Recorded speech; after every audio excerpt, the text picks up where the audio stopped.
فلا تهنوا وتدعوا إلى السلم وأنتم الأعلون والله معكم ولن يتركم أعمالكم.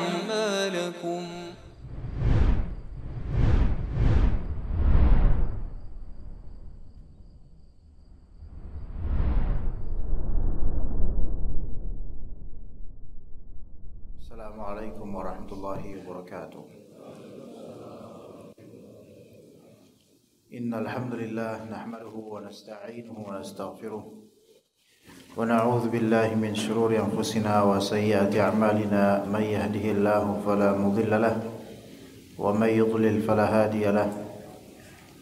Ashhadu an la ilaha illallah wahdahu la syarika lahu wa asyhadu anna Muhammadan abduhu wa rasuluhu la nabiyya ba'dah.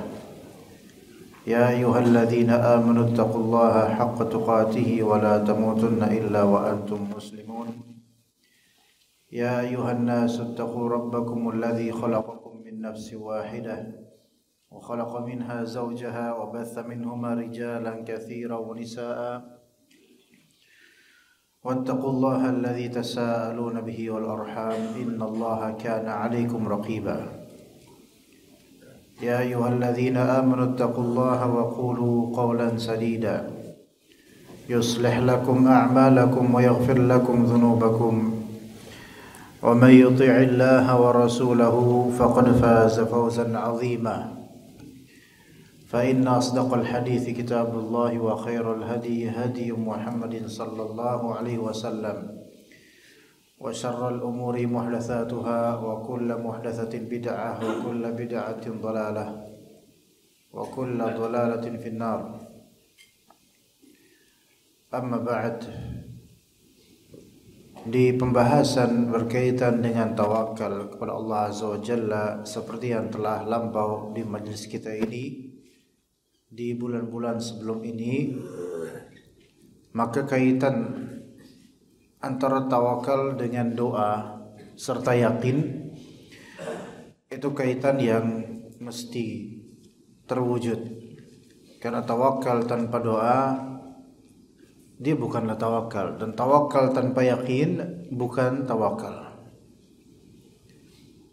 Maka Syekh Ali Al-Halabi rahimahullah memberikan penjudulan untuk bab ke-23 dari kitab Aqidah dan Tauhid di kitab Fawaidul Fawaid ini dengan judul Yaqin Istijabatid Du'a, meyakini terkabulnya doa.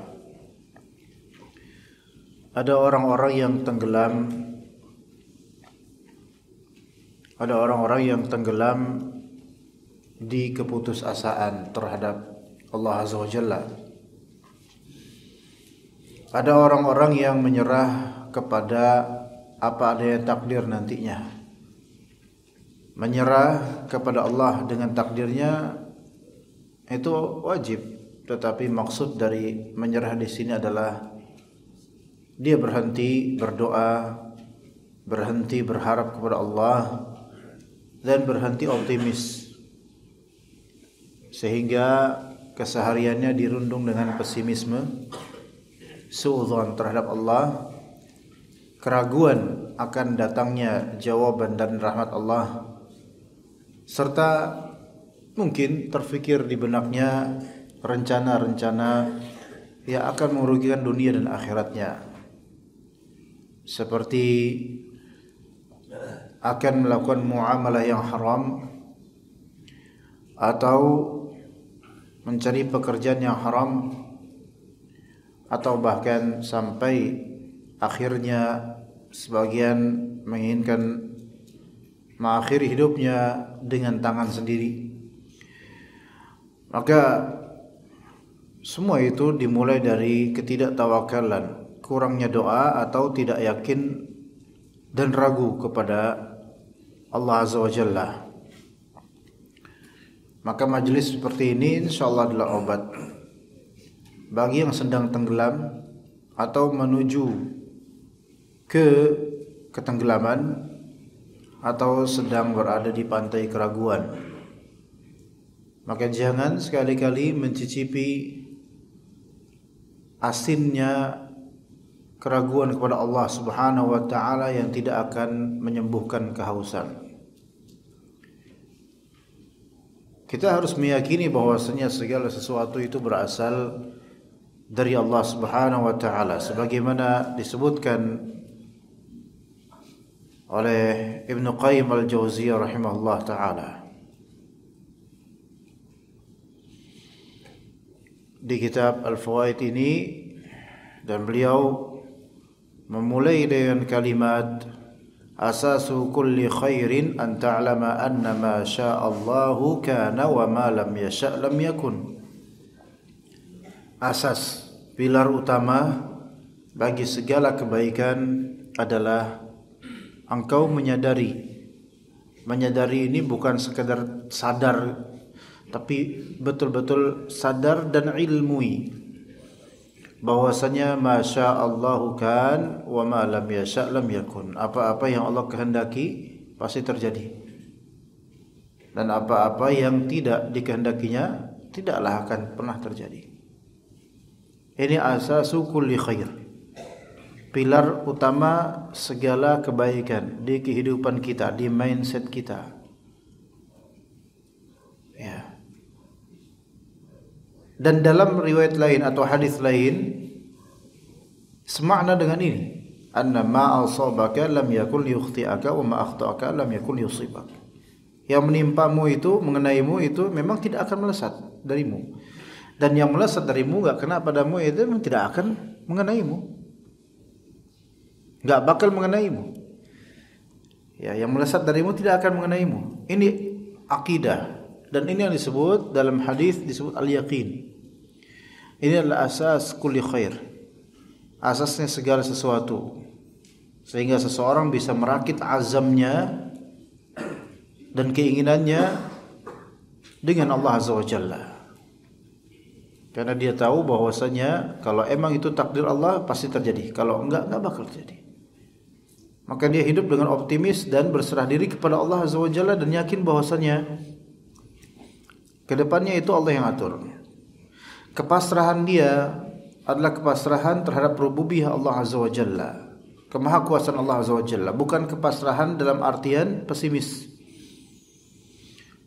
Ya, pasrah itu kan ada dua macam, pasrah yang optimis kepada Allah, dan yang kedua pasrah yang pesimis. Pasrah yang optimis itu disertai dengan doa dan ikhtiar. Adapun pasrah yang pesimis, maka berhenti berdoa dan merasa ikhtiarnya sia-sia. Maka seorang muslim tidak akan disia-siakan doa dan ikhtiarnya. Jadi apa yang dikehendaki Allah pasti terjadi, dan apa yang tidak dikehendaki Allah tidak akan pernah terjadi. Maka fa tayaqqana hina idzin annal hasanati min ni'amihi fa tashkurahu 'alaiha wa tatadarra'a ilaihi an la yaqta'aha 'anka. Dengan demikian, kalau Anda tahu, sadar tahu bahwasanya apa yang Allah takdirkan ini pasti terjadi, dan apa yang Allah Ta'ala tidak kehendaki enggak bakal terjadi. Kalau Anda tahu itu, Anda akan menjadi yakin bahwa semua kebaikan semata-mata adalah nikmat dari Allah. Kedepannya juga begitu. Kita akan dapat kebaikan. Masa-masa sulit akan ada akhirnya. Fa inna ma'al usri yusra, akan ada akhirnya. Dan pengakhiran masa sulit itu adalah nikmat dari Allah. Harus yakin itu, dan Anda akan mensyukuri hal itu dan memohon agar Allah tidak mencabut semua nikmat tersebut. Ketika Anda mengakui itu semua dari Allah, mensyukurinya, maka ada rasa harap, ya Allah jangan cabut nikmat ini dari saya. Sebagaimana mungkin sebagian dari kita dahulu memiliki masa kelam sebelum mengenal ilmu syar'i, belum mengenal pengajian, belum mengenal salat berjamaah, hidup di gulita malam kezaliman di masa lampau, yang mana ada kecapan manis kenangan, namun hakikatnya di balik itu adalah azab dan kepahitan.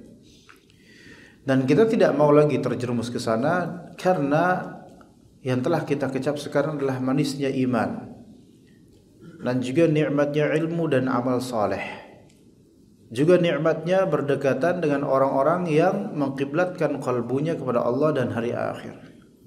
Maka ini kenikmatan yang tidak bisa dibayar oleh apapun dari dunia ini. Sehingga kita meyakini ini semua dari Allah. Mungkin dahulu antum adalah orang yang paling sulit mengenakan songkok atau peci. Namun sekarang Allah Subhanahu wa taala memberikan antum karunia yang dahulu tidak pernah terharapkan bahkan. Maka ini kenikmatan yang besar yang harus disyukuri, dan pasti antum berharap dengan nikmat ini, berharap semoga Allah Ta'ala tidak melucuti nikmat-nikmat ini sampai jiwa kita lepas dari raganya. Maka ikhwah sekalian dan akhwat rahimakumullah jami'an, majlis misalnya majlis ini di Masjid Al-Ikhlas, yang semoga memang ikhlas, baik jemaahnya, DKM-nya, pengajarnya, semua yang berkontribusi sini. Ini nikmat. Antum berkumpul di sini, dan Anda nggak tahu, mungkin ahad lain juga antum berkumpul di sini atau hari lain kajian. Dan semuanya taufik dari Allah Azza wa Jalla bisa berkumpul di gelora kenikmatan bersama seperti ini. Yang kadang Anda membincangkan bersama tim Anda dan teman-teman, ya Masya Allah, untuk menuju ke puri nirwana ini itu butuh effort yang Allah ringankan, alhamdulillah. Namun jika berat, sangat berat, karena di waktu yang umumnya manusia sedang tidur. Namun yang Allah karuniakan kepada masjid ini adalah suburnya dan makmurnya jemaah berdatangan satu persatu. Antum tahu tidak, jam 3 pagi tadi di sini masih kosong. Yakin enggak? Benar, masih kosong. Satu persatu dari jemaah datang sampai terkumpullah sebanyak ini, alhamdulillah. Untuk apa? Apakah antum mendapatkan setiap dari antum mendapatkan 50.000 atau 100.000 setelah ini? Enggak, lebih dari itu wallah. Ilmu dan amal saleh insyaallah. Yang kadang Anda berharap semoga Allah Subhanahu wa taala menetapkan nikmat ini sampai seterusnya, selama masing-masing dari kita itu benar-benar berusaha ikhlas walaupun kita belum apa-apa. Ini nikmat yang coba kita lihat di masjid lain. Kalau antum misalnya mengadakan di daerah atau kecamatan lain, agak susah untuk mendatangkan jemaah seperti antum. Ya. Betapa banyak kegelapan yang telah ana lalui dari Bekasi sampai ke sini, ikhwan. Untuk kemudian terhadirkan di ruang pandang Anda, di ruang pandang Anda, wajah-wajah yang Masya Allah, yang mengharapkan, semua mengharapkan ridha Allah Azza wa Jalla. Maka ini sebenarnya adalah nikmat yang ana harapkan kekal selama kita hidup. Dan kemudian iman dan amalnya juga kekal sampai ke alam baka, yaitu akhirat. Itu yang kita harapkan. Kita syukuri ini dan memohon jangan dicabut ya Rabb. Iya. Apakah antum tahu kehidupan ana setelah atau sebelum anak kesini dan setelah anak kesini? Antum nggak tahu kehidupan anak. Dan sebaliknya juga. Tapi kita berkumpul bukan kepentingan kehidupan pribadi masing-masing untuk kita curhatan sesama, enggak. Tapi kita mencari solusi iman dan amal saleh di sini. Ini nikmat yang mana antum kemari, kita semua kemari seperti orang yang sedang menimba pada waktunya, kemudian dia angkat timbanya, dia mendapatkan ghanimah berupa air yang jernih insyaallah taala untuk menjadi kucuran, saqi dan juga minuman untuk keluarga masing-masing. Semua dari kepala di sini punya kakak, punya kepala keluarga, punya keluarga. Ya mungkin percikan-percikan rahmat dan juga ilmu syar'i yang ditawarkan di majelis ini akan antum suguhkan ke keluarga antum. dan akan antum amalkan di tengah-tengah masyarakat dan keluarga antum. Dan itulah tujuan dari ilmu, untuk diamalkan kemudian keselamatan hari akhir.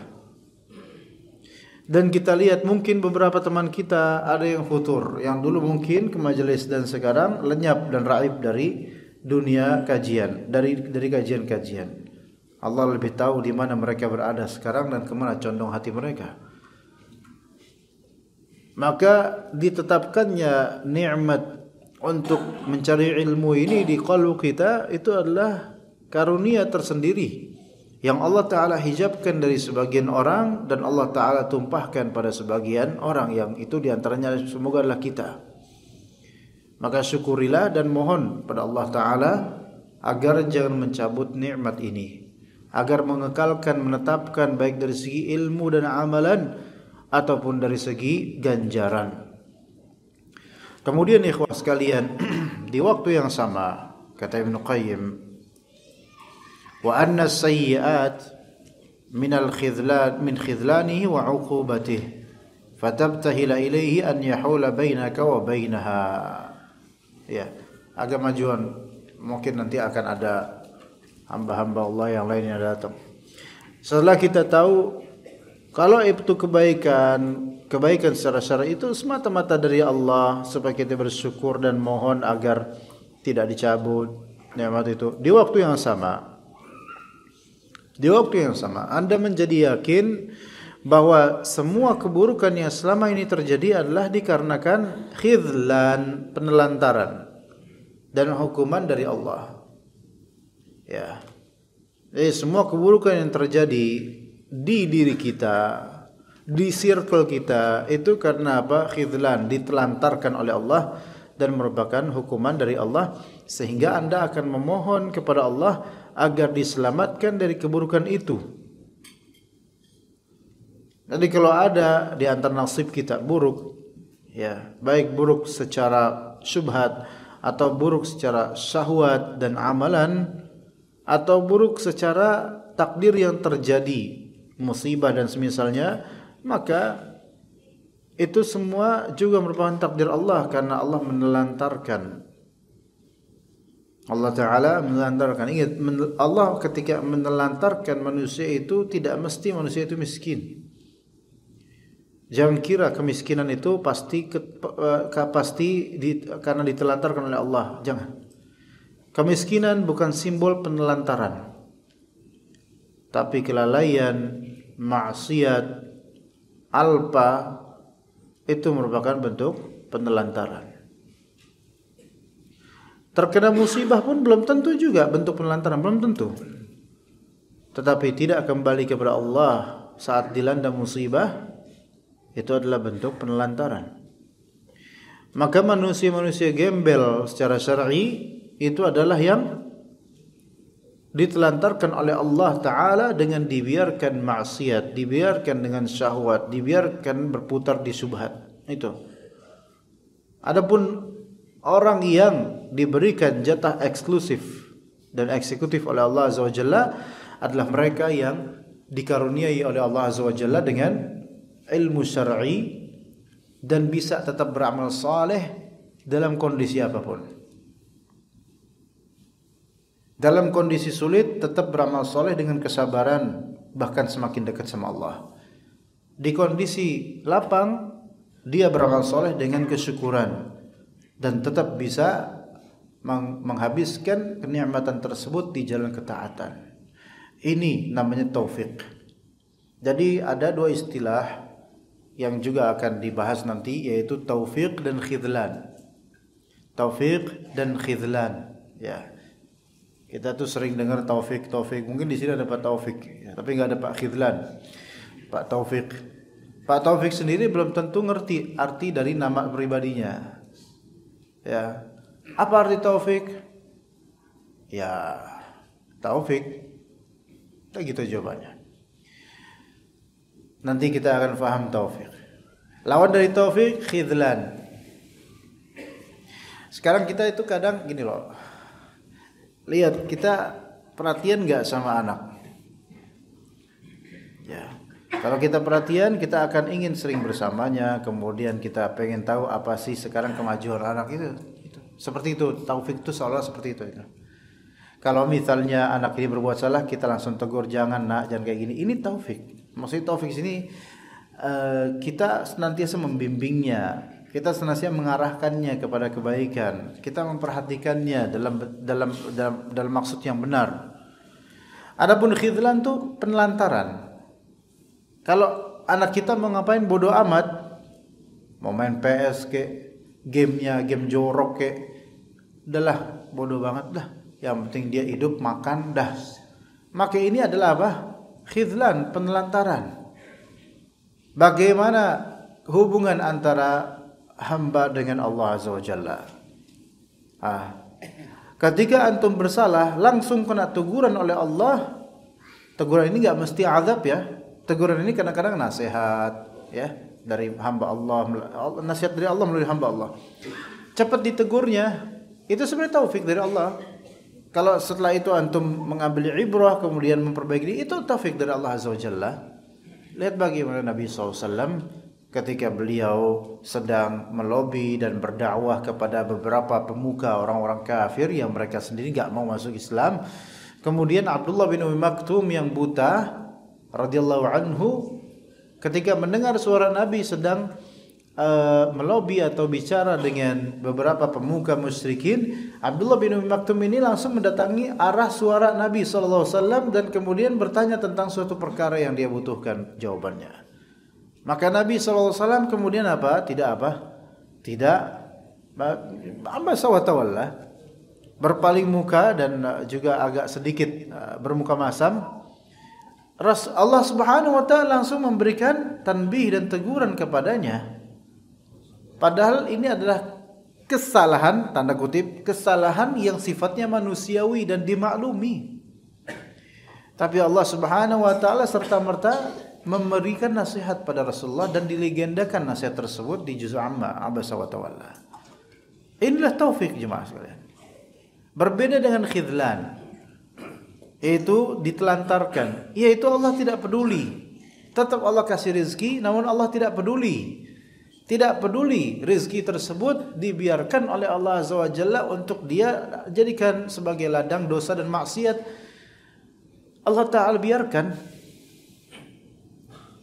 Bahkan Allah Ta'ala berikan dia istidraj, sampai suatu saat secara mendadak dia akan menyadari bahwa dia ditelantarkan. Ya syukur-syukur kalau dia kemudian taubat pada waktunya di dunia. Kalau baru taubat di akhirat, semua orang pun taubat di akhirat. Ya, semua orang beriman taubat di akhirat. Tapi taubat di akhirat itu adalah taubat yang terlambat. Ya, taubat yang benar-benar taubat itu adalah apa? Yang masih di dunia, masih bernafas. Kata Allah Azza wa Jalla, "Walaisatit taubatu lil ladzina ya'maluna as-sayyi'ati hatta idza hadara ahadahumul maut qala rabbi inni tubtu al-ana walal ladzina yamutuna hum kuffar." Bukanlah taubat yang sahihah, bukan taubat terhadap yaitu orang-orang seperti orang-orang yang mereka melakukan sayyi'at, keburukan-keburukan banyak dilakukan. Sampai hadir kematian pada seorang dari mereka, barulah berkata, "Ya Allah, ya Rabb, tubtul an, saya bertaubat sekarang pas udah hadir kematian, malaikatul maut udah hadir, baru taubat." Seperti Fir'aun. Walal ladzina yamutuna hum kuffar, dan tidak pula taubat itu untuk orang-orang yang telah mati dalam keadaan kafir. Ya, artinya setelah melihat azab kematian dan setelah mati, maka taubat itu tidak diterima oleh Allah Azza wa Jalla. Ya. Maka itulah khidlan, ketika seorang orang tua tidak peduli anaknya mau ngapain aja, tapi orang tua ini membiayai anaknya, sekolahnya dikasih, SPP lancar, jajannya gede, terus habis itu mau apa aja dikasih. Tapi orang tua ini enggak peduli dengan agama anak ini, enggak peduli dengan hafalan Qur'annya, zikirnya, ke masjidnya, enggak peduli. Yang dia pedulikan adalah yang penting anak ini jadi pinter, kalau gede jadi dokter, kata Susan, gitu loh.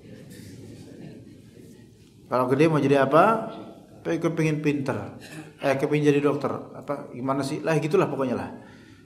Ya. Padahal Ustadz insya Allah juga pinter katanya. Dulu orang-orang tuh kalau dibilang pinter itu jadi dokter, insinyur, arsitek. Kalau jadi Ustadz gimana? Aduh, jangan deh. Miskin amplopnya nggak tebel. Gitu. Oh belum tahu. Belum tahu kalau ternyata memang benar nggak tebel. Iya. Nah, khidlan yaitu nggak masa bodoh, nggak peduli, nggak perhatian terhadapnya. Maukah kita menjadi orang yang makhzul seperti ini, tidak dipedulikan oleh Allah Subhanahu wa taala? Ya, kalau kita tahu ternyata keburukan yang terjadi selama ini itu dikarenakan penelantaran dan hukuman dari Allah. Kalau antum tahu, maka antum akan memohon kepada Allah keselamatan dari keburukan itu. Harus disadari ikhwan, kita harus betul-betul merendah diri di hadapan Allah, merendah hati dan diri di hadapan Allah. Kalau ada kesulitan menimpa antum, sadari bahwasanya antum ada salah. Itu aja dulu. Oke, udah sadar. Kemudian oh berarti ini bentuk hukuman dari Allah, ini perlantaran dari Allah. Maka ya Allah, selamatkan saya dari keburukan ini. Ada kesalahan. Ingat bagaimana Nabi Musa alaihissalam sebenarnya tadinya tidak bermaksud melakukan kesalahan. Karena ada ketika beliau datang ke kota Memphis namanya, kota namanya Memphis. Datang ke kota itu, kemudian ada orang dari Bani Israel kaumnya sedang berseteru dengan penduduk asli Memphis. Maka orang dari kaumnya itu, ya, saudaranya itu minta tolong sama Nabi Musa untuk membela dirinya. Maka Nabi Musa alaihissalam sempat menonjok orang Memphis itu, ditonjok, sekali tonjok wafat. Subhanallah. Ya. Dan Nabi Musa langsung kemudian beliau mengklaim atau mengakui bahwasanya ini adalah amalan syaitan. Beliau taubat kepada Allah Azza wa Jalla. Namun ingat jemaah, kadang-kadang kita telah bertaubat, namun Allah tetap memberikan hikmah dan pelajaran setelahnya dengan takdir yang membuat kadang kita ketakutan. Iya. Apakah Nabi Adam dan istrinya telah taubat sebelum diturunkan ke dunia? Taubat. Rabbana zalamna anfusana wa illam taghfir lana wa tarhamna lanakunanna minal khasirin. Telah taubat. Tapi tetap Allah Subhanahu wa taala turunkan ke bumi dulu. Ke alam dunia ini. Ya, hikmahnya besar gitu loh. Nah, Nabi Musa telah taubat kembali kepada Allah Azza wa Jalla. Akhirnya kemudian jadi buronan. Ya, dikejar-kejar oleh penguasa di antara Firaun dan bala tentara, dikejar-kejar oleh penguasa Memphis. Nah, kemudian akhirnya pergilah Nabi Musa alaihissalam, kalau nggak salah ke Madian atau lainnya, ya ke Madian sepertinya. Namun Nabi Musa alaihissalam ini bukan Nabi Syuaib yang ditemui. Jadi yang sahih adalah mertuanya Nabi Musa itu bukan Nabi Syuaib, tapi seorang tokoh di daerah Madian, tapi bukan Nabi Syuaib. Betul Nabi Syuaib di daerah Madian, tapi di kisah ini bukan Nabi Syuaib.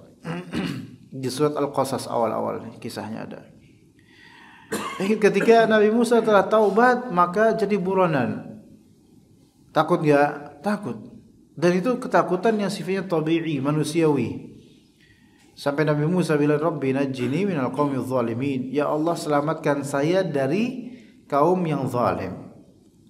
Akhirnya kabur, beliau pergi ke Madian, dan di sana kemudian melihat ada dua gadis yang seperti malu-malu mau ngambil air di sumur, namun banyak pria di sana. Ya, akhirnya dibantu oleh Nabi Musa kan? Dibantu oleh Nabi Musa. Pada endingnya apa? Akhirnya Nabi Musa alaihissalam dipekerjakan oleh bapaknya dua perempuan tersebut, dan salah satunya itu memohon kepada bapaknya sebenarnya untuk apa? Supaya nikah. Ya. Jadi bukan berarti ini. Wah, berarti kalau kita habis ketakutan karena jadi buruan, habis itu kita dapat jodoh. Enggak juga. Enggak juga. Belum tentu juga. Mungkin ada kebaikan lain selain jodoh ya. Nah. Ya kadang-kadang kita melakukan kesalahan, kemudian Allah Subhanahu wa taala terima taubat kita, tapi tetap di situ ada dibilang hukuman bukan. Tetapi ada sisi perhatian Allah terhadap kita dengan memberikan ujian. Ingat, Allah Ta'ala jika mencintai suatu kaum, maka akan diuji kaum itu. Sekarang pihak sekolah atau guru antum ketika nguji antum, itu karena perhatian sama antum. Coba kalau nggak perhatian, ujian cuma formalitas. Ya, karena memang harus. Dan nggak ditanya lagi antum. Udah selesai, bahkan dikasih kisi-kisi. Dulu waktu antum Eptanas, dulu namanya Eptanas ya, atau setelahnya ada namanya UN atau UAN gitu. Ujian catur bulan, kemudian ujian akhir dan seterusnya. Ya. Nah, kalau misalnya guru antum bertanya, kamu kenapa kok nggak bisa? Ini kan sudah saya ajarin. Itu menunjukkan perhatian gitu loh. Tapi coba lihat, ingat gak guru-guru yang dulu ngasih bocoran? Ingat gak Pak? Antum pernah sekolah gak sih Pak? Hah? Guru yang ngasih bocoran, nanti ini, itu emang sayang sama antum? Enggak. Justru guru yang paling bakhil, killer, itu malah yang paling antum kenang dan paling antum sayang. Dulu mungkin antum doakan keburukan buat guru killer ini. Sekarang antum baru mengecap betapa sayangnya dia kepada saya. Makanya saya jadi orang. Coba kalau saya sama guru yang lembek itu yang ngasih bocoran, saya jadi kebo sekarang. Alhamdulillah. Ingat mengapa? Guru kita dulu yang dulu ngeselin. Bakhilnya minta ampun, enggak pernah ngasih bocoran. Tapi dia paling perhatian sama kita. Dan mungkin udah wafat itu orang-orangnya. Ingat gak siapa yang ngasih bocoran? Itu malah justru yang gak pengen baik buat kita. Ada pihak-pihak yang terkesan peduli dengan memudahkan, tapi tidak secara syar'i, sehingga itu bukan kepedulian, melainkan itu penelantaran. Gak peduli sama kita sebenarnya, gak peduli ke depannya kita. Allah Subhanahu wa ta'ala ketika mendidik dan membimbing hambanya, Allah akan penuhi hamba ini dengan ujian demi ujian, supaya hamba ini memiliki kualitas keimanan, karena Allah peduli dengan hamba ini. Sampai kata Nabi SAW, wala yazalul bala'u bil abdi hatta yamsiya 'alal ardi wa laysa 'alaihi khati'ah. Dan terus aja itu ujian, musibah itu terus melekat pada hamba sampai dia berjalan di atas muka bumi dan tidak memiliki dosa, karena Allah perhatian sama dia. Perhatian. Kalau enggak diperhatiin sama Allah Azza wa Jalla, maka dibiarin aja. Dibiarin aja bertamadi dengan dosa, tamasya dengan dosa, terus-menerus berdosa. Dibiarin, enggak ada hukuman, enggak ada teguran. Makanya seseorang yang dia hidup itu, kok saya hidup kok datar ya? Apa-apa bisa, apa-apa enak. Wah, antum yang harus diberi warning ini, hati-hati, antum jangan tertipu, ini bahaya. Tapi kalau misalnya ternyata hidup antum tuh seperti roda yang berputar. Kadang di bawah, kadang makin bawah, kadang makin bawah terus nggak ke atas. Nyungsep akhirnya udah hancur, udah cebur sumur. Nah, tapi kalau misalnya qalbu dan amal antum terangkat lillah, ilaihi yas'adul kalimut thayyibu wal 'amalus salihu yarfa'uh. Kepada Allah lah kalimat thayyib, kalim thayyib, yaitu kalimat yang baik. Ya, dan juga amal soleh terangkat ke Allah. Mungkin dari segi kuantitas, ekonomi, jabatan, pandangan manusia, antum makin turun karena ujian-ujian dan musibah ini. Tapi dari segi kalimat thayyibah dan juga dari segi amalan saleh, Allah yang mengangkat antum. Kalau Allah Ta'ala yang sudah angkat antum, lalu siapa lagi yang mau antum cari untuk mengangkat antum? Udah cukup. Wa kafa billahi syahida wa kafa billahi hasiba. Cukup Allah sebagai saksi, cukup Allah sebagai yang mencukupi kita. Orang-orang arif, yaitu yang mengenal Allah, sepakat menyatakan setiap kebaikan hakikatnya ialah taufik dari Allah kepada hamba. Sedangkan setiap keburukan itu karena Allah Ta'ala menelantarkan hamba. Maka kalau kita ini mayoritas kehidupannya berada di keburukan dan maksiat, berarti sedang ditelantarkan. Maka jangan kegeeran dengan banyaknya rizki, jangan kegeeran dengan banyaknya pujian manusia di dunia ini, ya. Namun sebaliknya jangan juga merasa terhina dengan belum dilapangkannya rezeki, dan jangan merasa bahwasanya kajian ini telah berakhir. Taib. Makna taufik. Apa itu taufik? Maka dikatakan oleh Ibnu Qayyim, wa ajma'u anna taufiqa an la yakilaka Allahu ila nafsik. Nah, di sini kan tadi kan ada dua istilah, taufik dan khidlan. Taufik dan penelantaran. Orang-orang arif sepakat bahwa yang dimaksud dengan taufik atau pemeliharaan, keselarasan dengan Allah, itu taufik, ya. Apa itu taufik? Taufik adalah Allah tidak menyerahkan semua urusan Anda kepada diri Anda sendiri. Itu taufik. Ya enggak Jabir? Kaifahaluk ya Jabir? Bekhair? Masya Allah. Antum enggak balik ke Rusia ya Jabir? Lagi sama Ukraina, gimana kabar Ukraina? Taufik dari Allah adalah apa? Allah tidak menyerahkan semua urusan Anda kepada diri Anda sendiri. Apa maksudnya?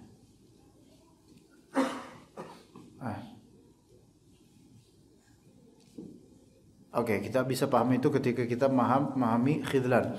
Dan khidlan, kata Ibnu Qayyim, khidlan adalah an yukhliya bainaka wa baina nafsik. Khidlan, penelantaran dari Allah adalah Allah membiarkan Anda mengurusi diri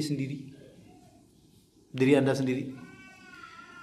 Penelantaran dari Allah adalah Allah membiarkan Anda mengurusi diri Anda sendiri. Kurus dewekan sendiri, dibiarkan ngurus sendiri. Terlantar, nggak diperhatiin, nggak ditanya, nggak dijawab, nggak ditelantarin. Bodoh amat gitu, kalau bahasa kita. Biarin aja dia sendiri kayak gitu, biar. Itu ditelantarkan namanya. Ya. Tapi kalau misalnya, jadi kadang diuji, seolah-olah ditelantarkan, padahal nggak ditelantarkan, cuman diuji supaya kuat. Kita kalau ikut jambore Pak, ya kan? Jambore itu panjangan apa ya? Enggak tahu jambore apa ya? Jaminan apa? Bonya apa? Bimbingan orang tua. Misalnya dalam jambore itu pramuka ya. Ana lupa kepramukaan gimana ya. Jadi murid-muridnya itu, membernya itu nanti akan dibiarkan jalan di tempat gelap. Dulu waktu masih SD itu kan di Jambore Cibubur tuh, ya, katanya harus ngambil ini di kuburan ini, misalnya gitu. Dulu ditakut-takutin gitu tuh. Ambil ini di kuburan ini gitu. Nanti kalau ketemu apa gitu, harus bisa jawab gitu kan. Sendiri satu orang gitu kan. Itu juga ada di Al-Irsyad, di pesantren juga ada itu. Ya, dulu kita punya namanya Aulita namanya. Kepanjangannya aulad like to tadabbur alam, ya, itu juga ada seperti itu. Tadi ke kuburan, ke tempat sepi, bahkan di desa itu malah, ya, nanti diuji cuman bawa lilin doang gitu loh. Iya, jangan sampai mati. Kalau mati nanti nggak balik. Ini mah babi ngepet ini mah, ya kan. Nah, bawa lilin doang gitu kan. Sebenarnya malah bawa lilin itu malah lebih serem jadinya.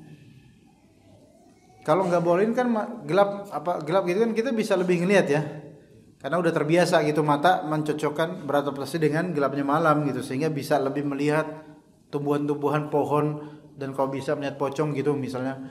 Tapi kau pakai lilin kan malah justru yang kelihatan sebelah sini, yang sana malah justru susah kelihatannya, lebih gelap gitu loh. Malah lebih serem, ke kuburan, ngambil kode ini kode itu. Sekarang panitianya, kenapa mereka memberikan ujian itu? Tetap diperhatiin nggak mereka? Diperhatiin. Biarin dia sih, biarin. Kita amatin, diamatin.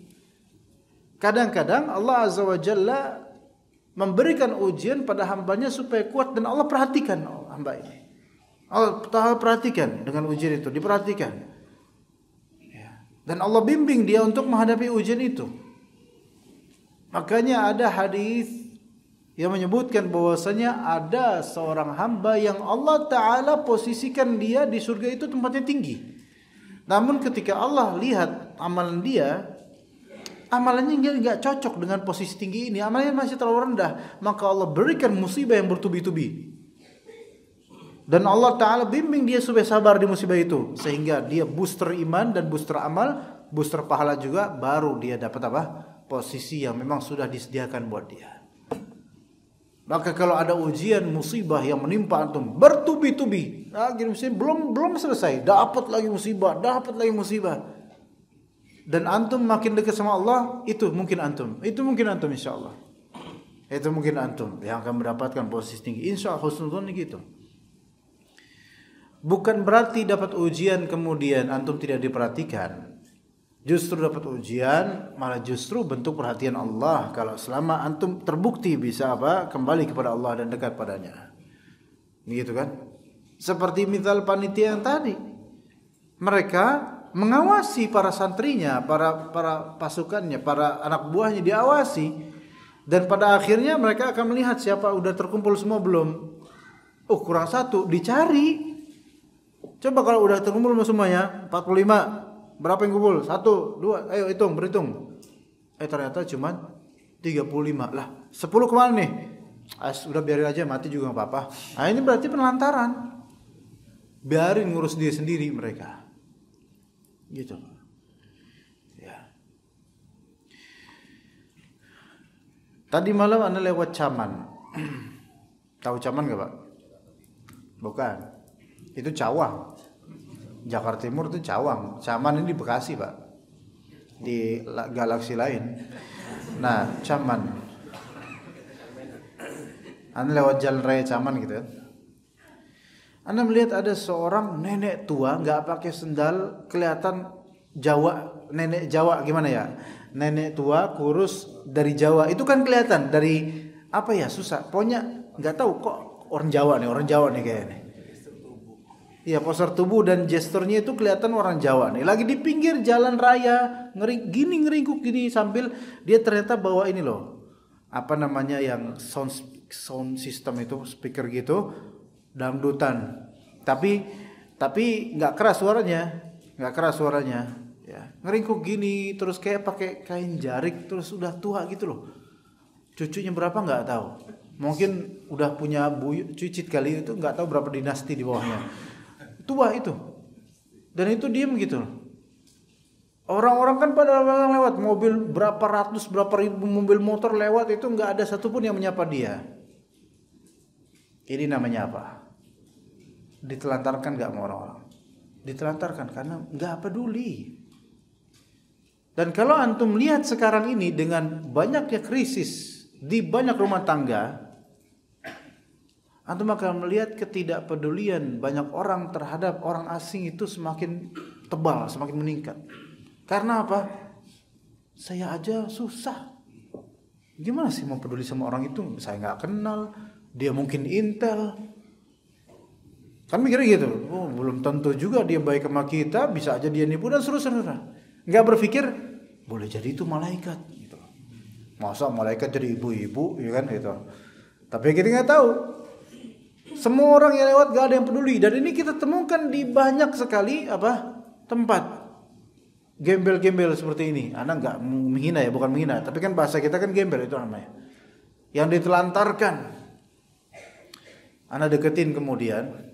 Anda deketin bukan buat nyari mertua, bukan. Anda gak mau punya mertua kayak gini juga gitu kan. Maka ada ketika tanya, ibu ngapain? Mbah ngapain di sini? Itu lagi nunggu teman. Tadi teman pergi nggak tahu kemana gitu. Terus dia nangisnya langsung beneran nangis loh. Ini jarang-jarang nih orang nangis beneran. Jarang-jarang orang pemulung atau pengemis atau gembel atau tukang sound speaker itu, ya, sound system itu, dangdutan itu, jarang-jarang baru ngomong langsung nangis. Dia nangis beneran, keluar air mata gitu. Saya ditinggalin loh. Kok bisa? Ana sering lewat Caman, Iwan. Ana lewat Caman tuh sering. Tapi baru kali ini menemukan beliau. Ya. Makanya aneh, dia juga jadi body language-nya juga body yang bingung gitu loh. Bingung, udah tua gitu kan. Ini Ana pengen ngomong gak tinggal tutup usia aja nih kayaknya, tapi gak enak ngomong kayak gitu. Ini udah kasihan, makhdhul, terlantar. Ibu rumahnya di mana? Mbah rumahnya mana? Ada di sana dekat Kalimalang. Udah saya boncengin. Oh enggak, nanti mudah-mudahan pulang. Siapa? Teman saya gitu. Oh gitu. Nggak tahu dah. Mungkin sampai pagi ini masih di situ apa enggak? Nggak tahu tuh. Jangan sampai nanti ada meme bilang legenda mengatakan bahwasanya dia sampai sekarang masih ada di tempat itu. Jangan sampai kayak gitu. Itu namanya makhdhul. Coba kalau misalnya beliau ini adalah artis. Ya. Oh, lewat. Ya kan? Jalan. Batuk aja ada harganya gitu. Haji, dikomis aja gitu kan. Ada harganya. Batuk aja artis ada harganya. Tapi wallah antum kalau tahu orang-orang seperti itu, ketika mereka sudah di stop oleh Allah rezekinya, antum kan tahu kesian mereka itu. Udah berapa banyak yang dulu terkenal di era 90-an, 2000-an atau mungkin 2010 ke sini yang kemudian enggak laku lagi keartisannya. Akhirnya jual ini jual itu, ngutang ini ngutang itu, bahkan ada artis yang kena penyakit diabetes, iya, kegemukan, kegemukan itu apa namanya? Obesitas juga iya dan seterusnya. Padahal dulu itu idola banyak orang loh, gitu loh. Tapi ketika udah enggak dimanfaatin lagi sama, enggak menghibur lagi, enggak entertaining lagi, enggak bermanfaat lagi, khalas, siapa lagi yang menolong dia? Gitu. Subhanallah. Ini ditelantarkan. Syukur-syukur kalau artis-artis ini kemudian taubat pada Allah. Kalau ditelantarkan oleh manusia, Anda masih punya Allah. Tapi kalau ditelantarkan oleh Allah, Anda kan punya siapa-siapa lagi? Punya orang, punya manusia, punya harta, enggak berarti kalau Allah telantarkan Anda. Karena harta itu tidak akan menjamin nikmat, enggak bakal memberikan yang terbaik harta itu. Jadi ingat, kalau misalnya kita ditelantarkan oleh manusia, itu masih punya Allah. Dan Allah punya pasukan yang banyak. Walillahi mulkus samawati wal ard. Kerajaan langit bumi milik Allah. Kalau kita masih punya Allah Ta'ala, Allah punya langit bumi, ada waktunya nanti kita diberikan rezeki yang terbaik dari Allah. Tapi kalau kita ditelantarkan oleh Allah, antum mau ngarepin siapa? Mau ngandelin apa? Siapa itu semua milik Allah. Apa semua juga milik Allah. Kalau Allah telantarkan antum, khalas. Sesiapapun itu bukanlah siapa-siapa antum lagi. Dan apapun kelak bukan milik antum lagi. Bagaimana orang kafir di alam barzakh ketika tidak ada satupun savior dan penolong? Apa yang dia jawab ketika ada pertanyaan man rabbuk? Apa yang dia jawab? La adri, enggak tahu. Apa yang bisa dijawab ketika ditanya apa Rasul siapa ini Muhammad harusnya? Enggak bisa jawab. Apa agamamu? Apa agamamu? Sunda Empire? Enggak bisa jawab kayak gitu. Iya. Apa coba? Enggak bisa. Ya, dihantam kemudian. Belum di akhirat. Siapa walinya? Siapa penolongnya? Siapa nasirnya? Siapa yang mencukupinya di akhirat? Enggak ada, karena udah ditelantarkan oleh Allah Azza wa Jalla. Di dunia ditelantarkan dengan emang diberikan nikmat bagian dari dunia. Itu pun nikmat yang di baliknya ada pintu kesengsaraan. Kemudian belum lagi su'ul khotimah. Kemudian belum lagi di alam barzakh. Kemudian belum lagi di alam akhirat. Ketika di alam akhirat ditelantarkan dengan didekatkan kepada mereka matahari sejak 1 mil kemudian ditenggelamkan mereka sesuai amalan dan kekufuran mereka dengan air keringat mereka. Dan dibiarkan begitu saja itu selama beribu-ribu tahun lamanya penungguan di mauqif, di padang mahsyar. Nauzubillah min dzalik. Maka ya akhwas sekalian, kita ini masih bisa bernafas, masih hidup ya. Dan lihat diri kita seberapa diberi taufik oleh Allah Azza wa Jalla. Jadi taufik itu ketika apa? Ketika Allah tidak menyerahkan semua urusan Anda kepada diri Anda. Maksudnya apa sih? Yaitu Allah bersama Anda dalam urusan Anda, itu taufik. Loh, bersama di sini apa? Bersama yang khusus, ma'iyah khassah, kebersamaan khusus. Allah bimbing Anda. Ihfazillaha tajidhu tujahaka. Jagalah agama Allah, maka Allah akan bimbing kamu. Maka engkau akan mendapatkan Allah di hadapanmu membimbingmu. Maka ketika kita beramal, melakukan suatu perbuatan, usahakan niatan yang benar untuk menjaga agama Allah. Maka Allah lah yang akan beri jalan dan taufik. Jadi Allah akan bersamanya. Tidak diserahkan urusan kepada kita.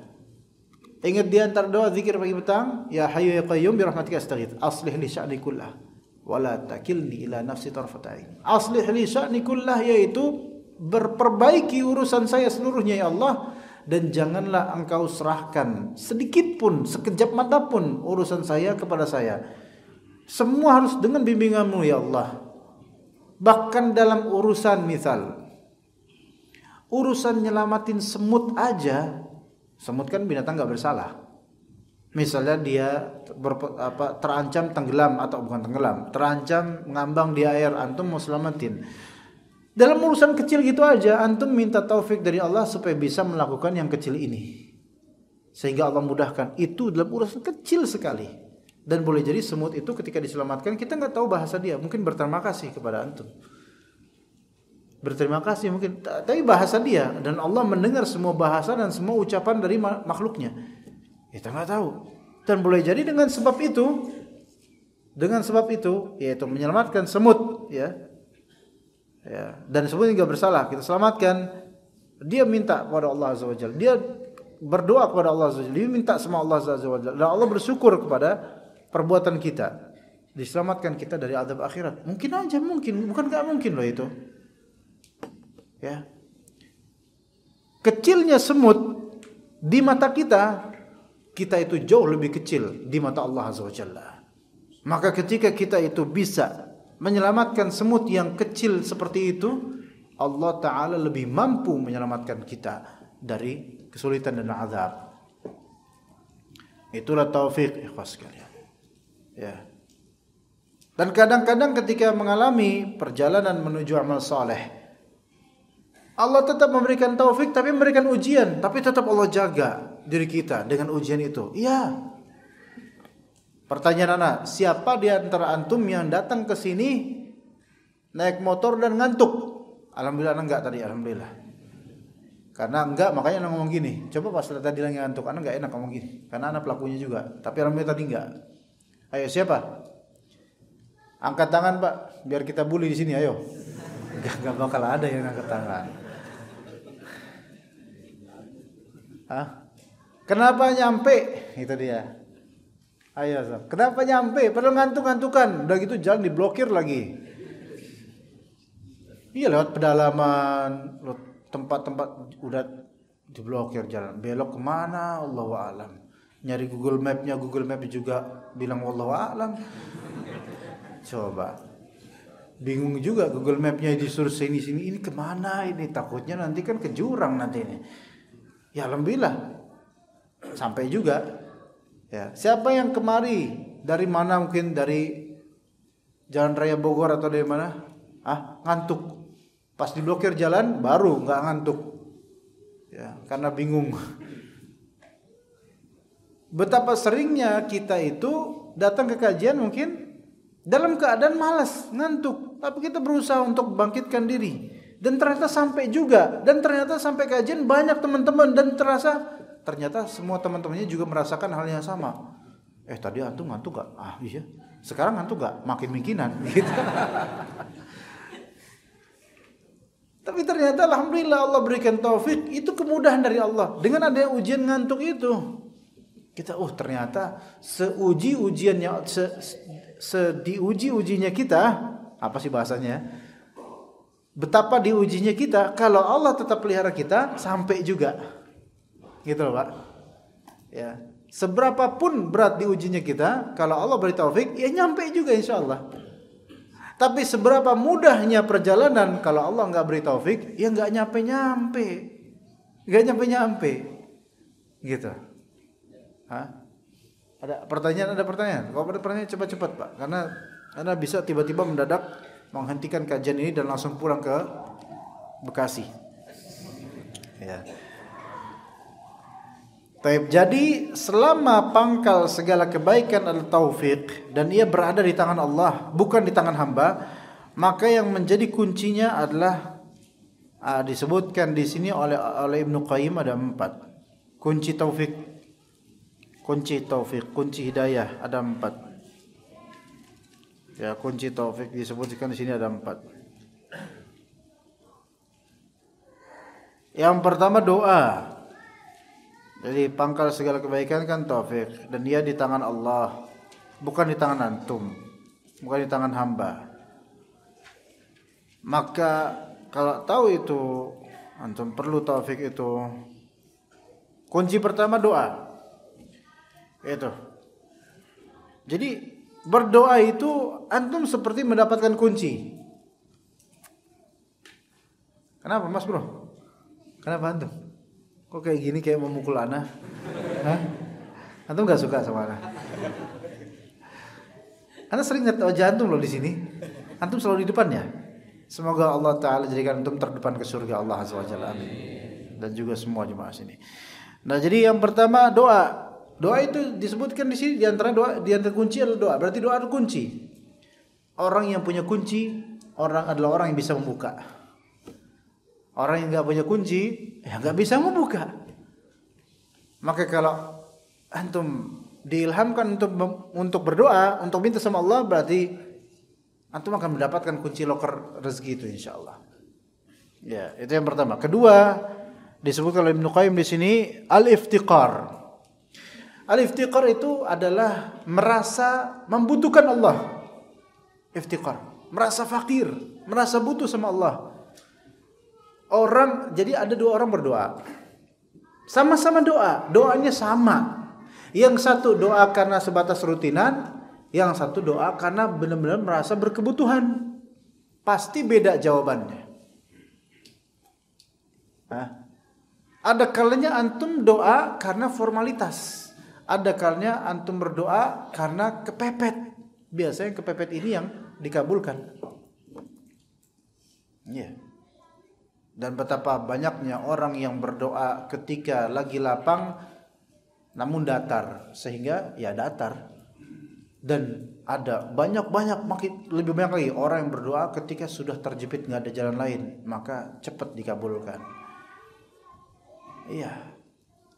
Jadi di antara sebab terkabulnya doa, di antaranya adalah rasa iftiqar. Iftiqar itu merasa fakir kepada Allah, merasa butuh banget pada Allah gitu loh. Orang kalau misalnya dalam keadaan mudah, lapang, tidak susah, enak, dan dia tetap bisa menghidupkan rasa iftiqar di hatinya, ini orang luar biasa. Kalau orang lagi susah, lagi pepet, iftiqarnya hadir, itu wajar, ya emang dia lagi butuh. Tapi kalau lagi kaya, lagi enak, semuanya enak gitu loh, dan dia tetap merasa butuh sama Allah, ini baru luar biasa ini orang ini. Ini baru istiqomah ini hamba ini. Begitu ya ikhwan. Coba ketika kita minta sama Allah, udah berapa lama minta dan belum ada kembalian dari jawaban Allah, coba periksa. Kita tuh ketika doa selama ini ngerasa butuh atau cuman biasa-biasa aja. Kadang kita doa tapi ngerasa ngeremehin gitu. Nanti paling Allah jawab. Nanti.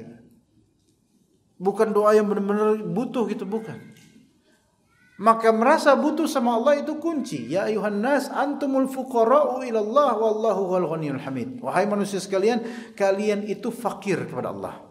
Kalian itu sangat-sangat butuh pada Allah. Dan Allah Ta'ala maha kaya lagi maha terpuji. Maka nyalakan, ya, hidupkan rasa iftiqar ketika minta sama Allah. Ya, makanya orang-orang yang diberi musibah atau ujian itu biasanya lebih cepat terkabulnya doa mereka karena hidup itu iftiqarnya. Ya, apa yang antum inginkan sekarang? Apa yang antum inginkan? Ya, kelezatan iftiqar itu kelezatan yang benar-benar akan dirindukan di masa-masa senang. Ya, kelezatan merasa butuh sama Allah itu adalah kelezatan iman yang antum akan rindukan ketika antum sudah nikmat hidupnya, enak hidupnya. Antum akan, ini hidup udah enak. Istri tersedia, anak tersedia, makanan tersedia, minuman ada, AC tinggal klik dan seterusnya, semua enak khalas. Tapi ada yang nyangkut. Semua udah enak Pak, tetapi satu yang saya rindukan di masa-masa sulit. Apa itu? Merasa butuh sama Allah yang belum saya punya di masa-masa senang. Subhanallah. Ya, merasa butuh sama Allah adalah hal yang hilang di masa-masa senang. Subhanallah. Maka yang ajaib kalau antum sudah senang, antum tetap merasa butuh sama Allah. Itu hamba, itu benar itu hamba. Kunci iftiqar. Kunci taufik, sehingga ketika antum kaya, ketika antum senang, sehat, antum tetap dibimbing oleh Allah karena adanya butuh sama Allah SWT. Rata-rata orang yang sudah diberikan kecukupan udah enggak merasa butuh. Yang dulunya tiap subuh selalu sholat jemaah udah enggak sekarang. Yang dulu suka ngaji pakai peci sekarang ngepang jenggir ayam. Udah beda. Dulu sebelum dapat jodoh, ke kajian mulu, khusyuk, nangis, ya, masya Allah, nangis mudah nangis. Ustadz batuk aja nangis dia. Iya.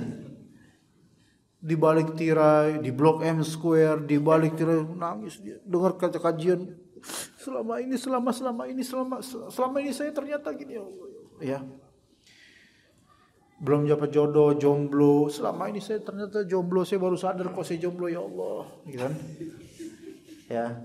Akhirnya kemudian dia cari, saya pengen dapat jomblo akhwat yang sudah kenal sunnah, ya Masya Allah. Sebar CV ke semua tempat, sampai ke kantor pos juga sebar CV. Sebar CV. Ya. Sudah ikut kajian sunnah, gitu kan. Ustadz Fulun nama besar. Ustadz besar ya, tabligh akbar. Biasa ngaji di mana? Blok M Square. Oh iya. Mana lagi ya kajian lainnya? Al-Ikhlas Cibinong Puri Nirwana 2 misalnya gitu.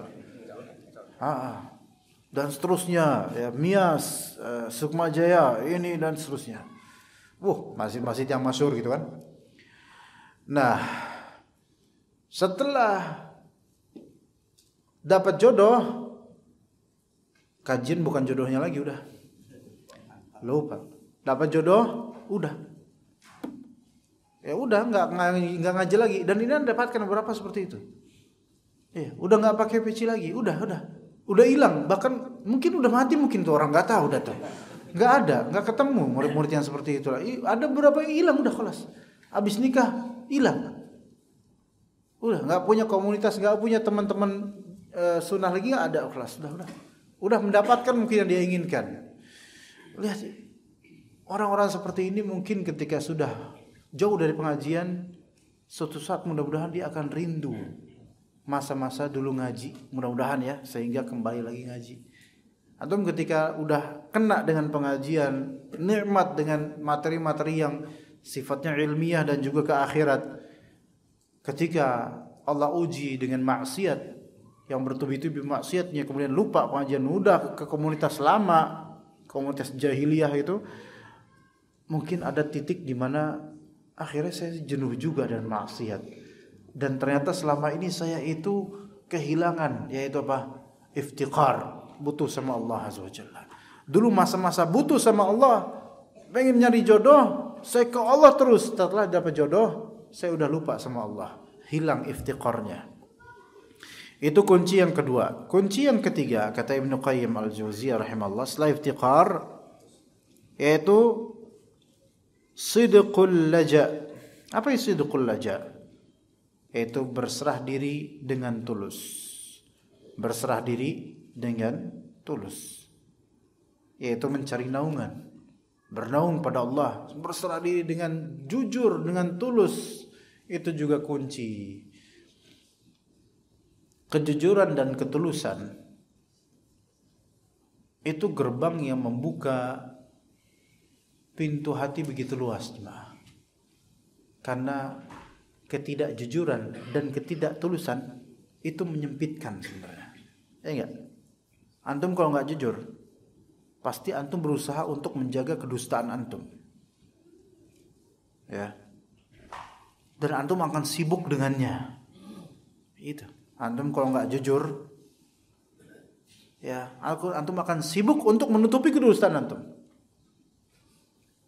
Berarti antum fokusnya di situ dan letih dengan itu. Gimana dapat kunci kalau kayak gitu? Tapi kalau antum jujur apa adanya, hati antum terbuka luas. Maka antum lihat insyaallah ya, kajian-kajian sunnah insyaallah materi luas. Maksudnya antum fadl datang, carilah kesalahan fadl. Kita terbuka kok. Enak gak? Enak. Iya. Kan belum tentu juga semua dari antum itu memang benar-benar pengen nikmatin kajian. Ya Allah alam, mudah-mudahan iya. Cuman bisa jadi di antara antum mungkin ada Indomie telur, kita nggak tahu. Ya kan? Tahu nggak Indomie telur maksudnya apa? Antum wajahnya polos. Antum. Tapi kan anda nggak tahu antum siapa. Bisa jadi antum lagi ngerekam, kita nggak tahu antum siapa.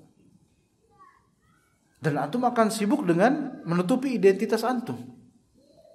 Siapa tahu antum intel dari Ukraina, intel dari Rusia. Enggak, Jabir. Ngomong dong Jabir. Hampir 6 bulan loh kita kenalan. Antum belum pernah ngomong ke ana. Ya. Orang yang gak jujur, dia akan fokus dengan kedustaan yang dia pelihara. Dan dia akan sibuk untuk menutupi itu. Supaya gak ketahuan gitu. Nah, begitu. Ya. Orang kalau misalnya dia gak jujur sama Allah, dia itu sebenarnya sibuk dengan dunia yang gak jujur itu. Orang yang tidak tulus, dia juga akan sibuk dengan ketidaktulusannya. Adapun orang yang tulus, ikhlas apa adanya, dia luas.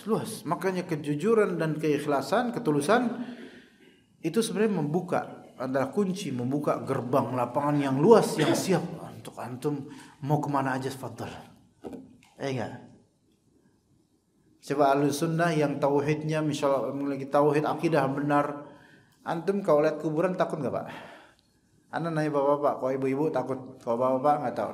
Takut enggak, Pak? Lihat kuburan, Pak, malam-malam. Lewat kuburan malam-malam khurafatnya banyak. Sendiri, enggak pakai lampu. Terus pakai kostum pocong antum. Setannya yang takut. Tapi antum kalau lewat misalnya dengan antum bertauhid, jujur sama Allah. Lewat tempat gelap enggak ada orang. Enggak ada binatang buas, enggak. Cuman ini tempat banyak khurafatnya. Antum lewat desa apa KKN, desa penari. Misalnya. Antum lewat, anda enggak tahu desa penari di mana, enggak tahu. Jalan desa penari, katanya khurafatnya banyak. Jalan aja. Terus antum menemukan sinden lagi nari di kebun. Kira-kira antum bakal apa? Takut enggak? Ayo Ahlussunnah, takut enggak? Jangan takut. Antum nasihatin sinden itu. Ya ukhti, taqillah. Takutlah kamu kepada Allah, haram. Jangan buka aurat. Ya, kata sindennya, iya akhi, afwan gitu. Coba, ya kan? Jadi orang kalau misalnya jujur, berserah diri kepada Allah, tulus, ngomong apa adanya ke Allah, dia punya dosa, dia akuin itu dosa, benar-benar akuin. Allah tahu. Allah tuh sebenarnya kalau antum nggak ngaku pun Allah tahu, Pak. Ya. Kalau antum nggak ngaku, tetap Allah tahu. Antum ngaku, Allah tahu juga. Cuman Allah Taala memberikan nilai pada antum. Ini orang emang jujur nih. Kita aja sama anak, ya. Kita tahu nih anak bohong. Kesel nggak? Kesel. Tapi kalau ini anak ngakuin, iya Pak, maaf. Ya Allah, nggak tega. Pengen mukul nggak tega gitu. Cubit aja deh gitu kan. Pasti ada dispensasi hukuman gitu. Kalau nggak bahkan dimaafkan. Yang kunci keempat yaitu roghbah dan rohbah ilallah. Harap sekaligus takut yang dibalance. Ngarep ke Allah sekaligus takut sama Allah. Itu ada dalam satu tubuh. Ibarat sayap yang terkepak. Kalau cuma satu doang, itu nggak bisa terbang. Harus dua-duanya. Yaitu al-khauf dan ar-raja. Itu kunci juga. Kunci untuk mendapatkan taufik. Antum minta sama Allah. Sekaligus antum takut sama Allah. Ya, 4 hal itu. Maka apabila Allah telah memberikan kunci ini kepada hambanya, berarti dia ingin membukakan baginya pintu rahmatnya. Sebaliknya, jika Allah tidak memberikan 4 kunci tadi, maka pintu kebaikan terkunci baginya. Begitu. Jadi yang lagi punya masalah, coba. Cari kunci ini. Yang lagi punya masalah, cari kunci ini. Doa. Dan tanamkan di hati merasa butuh sama Allah. Terus tulus dalam berserah diri pada Allah, akuinlah dosa antum dan berharap sama Allah sekaligus takut sama Allah. Dan terakhir Umar bin Khattab radhiyallahu anhu berkata, "Inni la ahmilu hammal ijabah, walakin hammad du'a." Aku tidak diresahkan oleh terkabul atau tidaknya doa. Atau aku tidak diresahkan oleh masalah terkabul atau tidaknya doa ini. Terkabul atau tidaknya doa ini, aku enggak resah soal itu. Tapi aku dirasakan oleh keinginan berdoa itu sendiri. Aku dirasakan oleh apa? Keinginan berdoa itu sendiri. Yang membuatku resah adalah ada enggak keinginan untuk berdoa itu yang membuatku resah? Paham enggak maksudnya? Yang membuatku kepikiran itu bukan nanti dikabulin gak ya? Enggak, aku enggak mikir gitu. Pasti dikabulin. Tapi yang membuatku kepikiran adalah aku punya keinginan enggak buat doa. Itu. Kenapa? Fa idza ulhimtu du'a fa inal ijabata ma'ahu. Karena apa? Karena kalau aku diberikan ilham dan taufik untuk berdoa, maka terkabulnya doa itu menyertai doa. Ngerti nggak Pak? Bapak ngerti nggak, Pak? Ikhwan, kata Umar bin Khattab, aku tidak khawatir atau tidak diresahkan oleh masalah terkabulnya doa atau tidak. Bukan itu yang aku rasakan. Tapi yang aku rasakan adalah kalau aku lagi sulit, aku diilhamkan untuk berdoa atau enggak gitu loh. Kenapa gitu? Karena siapapun orang yang diberikan ilham untuk berdoa, itu menunjukkan Allah ingin menjawabnya. Gimana? Lebih jelas atau lebih jauh nih? Lebih jelas. Sebaliknya orang yang tidak Allah Ta'ala ilhamkan untuk berdoa, ya berarti Allah emang menelantarkan dia. Paham? Gak paham? Anda juga gak paham gimana cara membuat antum paham. Antum lagi ada kesulitan misalnya, terlilit hutang besar, tapi antum gak doa, gak minta sama Allah supaya bisa bayar hutang. Itu menunjukkan Allah sedang menelantarkan antum dan hutang antum. Kenapa? Karena antum gak diilhamkan oleh Allah untuk berdoa. Seandainya Allah Ta'ala ilhamkan antum untuk berdoa, berarti Allah itu pengen menjawab doa antum. Berarti Allah Ta'ala pengen melunasi hutang antum. Gimana paham? Masih paham? Sehingga antum jangan khawatir ini dikabulkan apa enggak kalau udah berdoa. Tapi khawatirnya apa? Enggak berdoa yang antum khawatirin. Hari ini berdoa, besok doa enggak ya? Aduh. khawatir kalau besok tuh nggak istiqomah doanya. Karena ketika seseorang berdoa, ketika seseorang Allah Ta'ala ilhamkan untuk berdoa, itu menunjukkan Allah ingin menjawabnya. Itu paham? Kalau Allah tidak ilhamkan antum untuk berdoa, berarti Allah Ta'ala tidak ingin memberikan antum apa-apa. Nothing. Gitu. Maka beruntunglah orang yang ketika mengalami kesulitan apapun, dia bergegas untuk minta sama Allah. Karena orang ini memang betul-betul pengen selalu Allah jawab. Dan merugilah juga, terbengkalailah orang yang di musibah apapun dia tidak diilhamkan untuk berdoa, karena Allah tidak akan memberinya apa-apa. Begitu cuma sekalian. Ya. Dari akhwat apa ikhwan? Akhwat udah. Oh ya, taib. Ya, sampai situ aja insyaallah kajiannya. Untuk materinya insyaallah sampai situ. Kita menuju ke sesi tanya jawab insyaallah. Bismillah, Ustaz. Ada yang mau nanya langsung enggak, Bapak-bapak sekalian ikhwan? Nanya langsung? Tanda tangan. Angkat tangan. Silakan. Ya. Pada saat dalam kehidupan ini tidak lepas daripada ujian. Betul. Terpahan ujian berkali-kali, satu penyelesaian belum terselesaikan, Datang lagi. Apakah pada saat itu sebagai hamba-hamba Allah kita yakinkan kepada Allah, pasti ada reward dari Allah pada saat kita di endingnya gitu. Ya.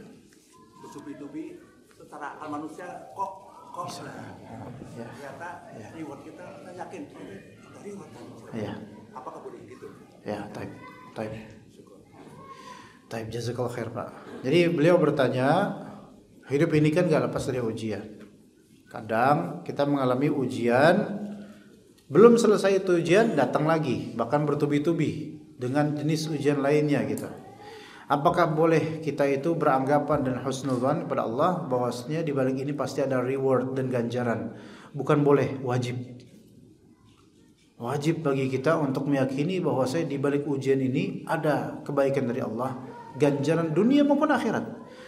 Namun begini Pak, kadang manusia ketika diuji berantai, kadang dia mengharapkan reward dari Allah, tapi kadang terjebak dengan berpatuknya ganjaran itu hanya di dunia saja. Gitu loh. Misal seorang janda misalnya. Dia misalnya sudah ditinggal mati suaminya. Kemudian harta warisannya pun direbut oleh keluarga suaminya. Udah gitu kemudian anaknya sakit-sakitan. Kemudian tidak ada yang peduli padanya. Bahkan kemudian sebagian dari orang menudingnya macam-macam. Dulu, dia suami meninggal gara-gara dia dulu teledor dan seterusnya. Ya. Udah gitu kemudian dicap pelakor juga ketika mau ada jodoh dicap pelakor dan seterusnya. Itu kan bertubi-tubi. Maka kalau kayak gini mah wajib baginya untuk yakin bahwasanya Allah akan memberikan yang terbaik buat dia. Cuma hadiah dari Allah itu kan tidak terbatas pada dunia. Bahkan hadiah Allah berupa dunia itu kecil, yang besar di akhirat nanti. Tapi boleh dia berharap, ya Allah berikanlah ganti dari semua ini, mungkin berupa jodoh yang saleh, yang baik. Boleh seperti itu sebagai hadiah buat saya atas ujian-ujian yang boleh. Ini salah satu contoh. Tapi dia nggak boleh berpatuk bahwasanya ya udah mentok di situ, hadiah dari Allah. Ya Allah, hadiah dari Allah. Suami yang saleh itu duniawi, hanya dunia saja, cukup dunia. Di akhirat masih ada yang menunggu dari ganjaran Allah Azza wa Jalla. Nah, orang ketika dia musibah bertubi-tubi seperti itu, maka di antara yang menjadi sifat penyembuh, penyeimbang kalbunya itu adalah dia meyakini bahwasanya ada hikmah di balik ini, dan bahwasanya apa yang ada pada Allah itu pasti Allah berikan nanti dari ganjaran. Begitu insyaallah. Ada lagi Bapak yang ikhwan yang mau bertanya? Langsung? Enggak ada. Bismillah. Ustaz Afwan, bagaimana cara menasihati anak yang menginjak dewasa agar mudah menerima nasihat kita, dan bagaimana cara kita sebagai orang tua agar bisa selalu sabar untuk menasihati anak kita? Kalau kita pernah mengalami masa-masa remaja, ya, kita tahu bagaimana kita dulu. Ketahuilah ketika anak kita misal menginjak masa dewasa yang kurang menerima nasihat padahal dulu itu baik, itu pasti ada faktor. Ada faktor yang sifatnya logis, yaitu seperti lingkungan, tontonan, kemudian pergaulan, ya, itu sifat logis. Ada yang sifatnya bukan logis, ya, ada yang sifatnya hikmah Allah Azza wa Jalla, ya, ada, kita sebut apa, ada yang sifatnya merupakan kebijaksanaan Allah Azza wa Jalla. Seperti apa? Yaitu untuk mengingatkan kita bagaimana dosa-dosa kita di masa lampau, yaitu terhadap orang tua kita, ya, gitu. Jadi ada faktor logis duniawi, ada faktor kebijaksanaan Allah Azza wa Jalla, ya. Kalau faktor logisnya adalah lingkungannya, coba periksa. Handphonenya atau pergaulannya coba periksa, media sosialnya coba periksa. Mungkin itu yang menyebabkan dia seperti itu. Tapi juga ada faktor, yaitu apa namanya, ya, karena dia masih muda, karena dia masih remaja, ya, itu juga menjadi faktor, ya. Tapi begitu bukan faktor utama. Faktor utamanya adalah lingkungan dan semisalnya. Dan juga yang kedua, faktor utama, faktor kebijaksanaan Allah Azza wa Jalla dengan kaidah al-jaza'u min jinsil amal, yaitu ganjaran sesuai dengan jenis amalan. Untuk kita muhasabah dan mengaca, barangkali beginilah yang kita perlakukan orang tua kita dulu. Lah terus gimana dong sekarang solusinya? Ya, solusi pertama secara logis, perbaiki lingkungan dia, ya, dan pergaulan dia. Yang kedua, perbaiki hubungan kita dengan Allah Azza wa Jalla. Karena ini faktor yang kedua, yaitu faktor hikmah, kebijaksanaan Allah. Juga kalau orang tua kita masih hidup, banyak-banyak minta maaf sama beliau atas apa yang telah kita lakukan dulu di masa lampau. Kalau beliau sudah mati, wafat, maka kita sedekah atas nama beliau dan memohon ampun untuk beliau-beliau dan minta ampun sama Allah atas apa yang telah kita lakukan pada beliau-beliau dulu di masa muda kita. Itu. Bahkan boleh jadi mungkin faktornya bukan hanya lingkungan, memang faktor tertingginya mungkin karena itu adalah peringatan dari Allah Azza wa Jalla supaya bersih dosa kita, supaya bersih, supaya taubat. Insya Allah pada waktunya kalau kita lakukan ikhtiar itu, insya Allah anak ini akan membaik, insya Allah. Banyak orang tua yang mereka didurhakai anaknya tapi tidak mau ngaca, ya, bahwasanya boleh jadi kalimat-kalimat ini serupa dengan kalimat-kalimat dia dulu ketika bersama orang tuanya dulu. Maka coba muhasabah, ya, muhasabah, ya, itu dulu. Kalau bagaimana, ya, supaya selalu sabar untuk menasihati anak kita, ya udah, coba kita membaca beberapa kitab yang berkaitan dengan sabar, dan juga beberapa kitab parenting syar'i, dan juga kitab tentang muhasabah. Karena kerap kali muhasabah, ngacak diri, itu membuat kita bersabar, insyaallah, ya. Bismillahirrahmanirrahim. Assalamualaikum. Waalaikumsalam warahmatullahi wabarakatuh. Saya mau tanya, namun pertanyaan saya ini di luar dari tema pembahasan Ustaz ini. Oke. Ketika sudah menjadi suami istri, nafkah apa sajakah yang harus diberikan suami kepada istrinya menurut sunnah? Dibalik. Jika istri bekerja, apakah kebutuhan atau keinginan istri dibeli menggunakan uang hasil istri bekerja atau termasuk dalam tanggung jawab suami? Mohon penjelasannya Ustaz. Ini panjang penjelasannya, ini bisa daurah nanti jadinya. Tapi enggak apa-apa, kita ringkas. Nafkah apa sajakah yang harus diberikan suami kepada istri yang menurut sunnah? Nafkah yang diberikan suami kepada istri ada dua. Pertama, nafkah zahir, kedua nafkah batin. Nafkah zahir, kedua nafkah batin. Nafkah zahir itu adalah nafkah primer sandang, pangan, papan. Nafkah primer sandang, pangan, papan. Sandang itu apa? Bukan kolam, bukan. Hah? Itu sandang. Iya. Sandang pakaian. Apa sandang tadi apa? Ya, pakaian, kiswah. Dan pakaian itu pakaian yang mencukupi secara uruf, bukan pakaian ekstra. Ya. Pangan, makanan harian. Ya. Makanan harian itu bukan termasuk jajan, yaitu makanan primer. 3 kali sehari itu wajib nafkah itu. Adapun jajanan, ya beli ini beli itu, naik motor terus istri bawel, bang itu bang, belum coba itu ya, itu kayak enak deh, semua diehin, ya, padahal ujungnya jadi juga semua itu, ya kan? Maka ini perempuan banyak kayak gitu, iya banyak. Kalau laki-laki kan istiqomah dia jalan, mikirin apa? Mikirin utang. Tapi kalau misalnya perempuan, misue, mirage, nggak lagi nama buku, ya kan? Semua disebutin, semua dimention. Iya.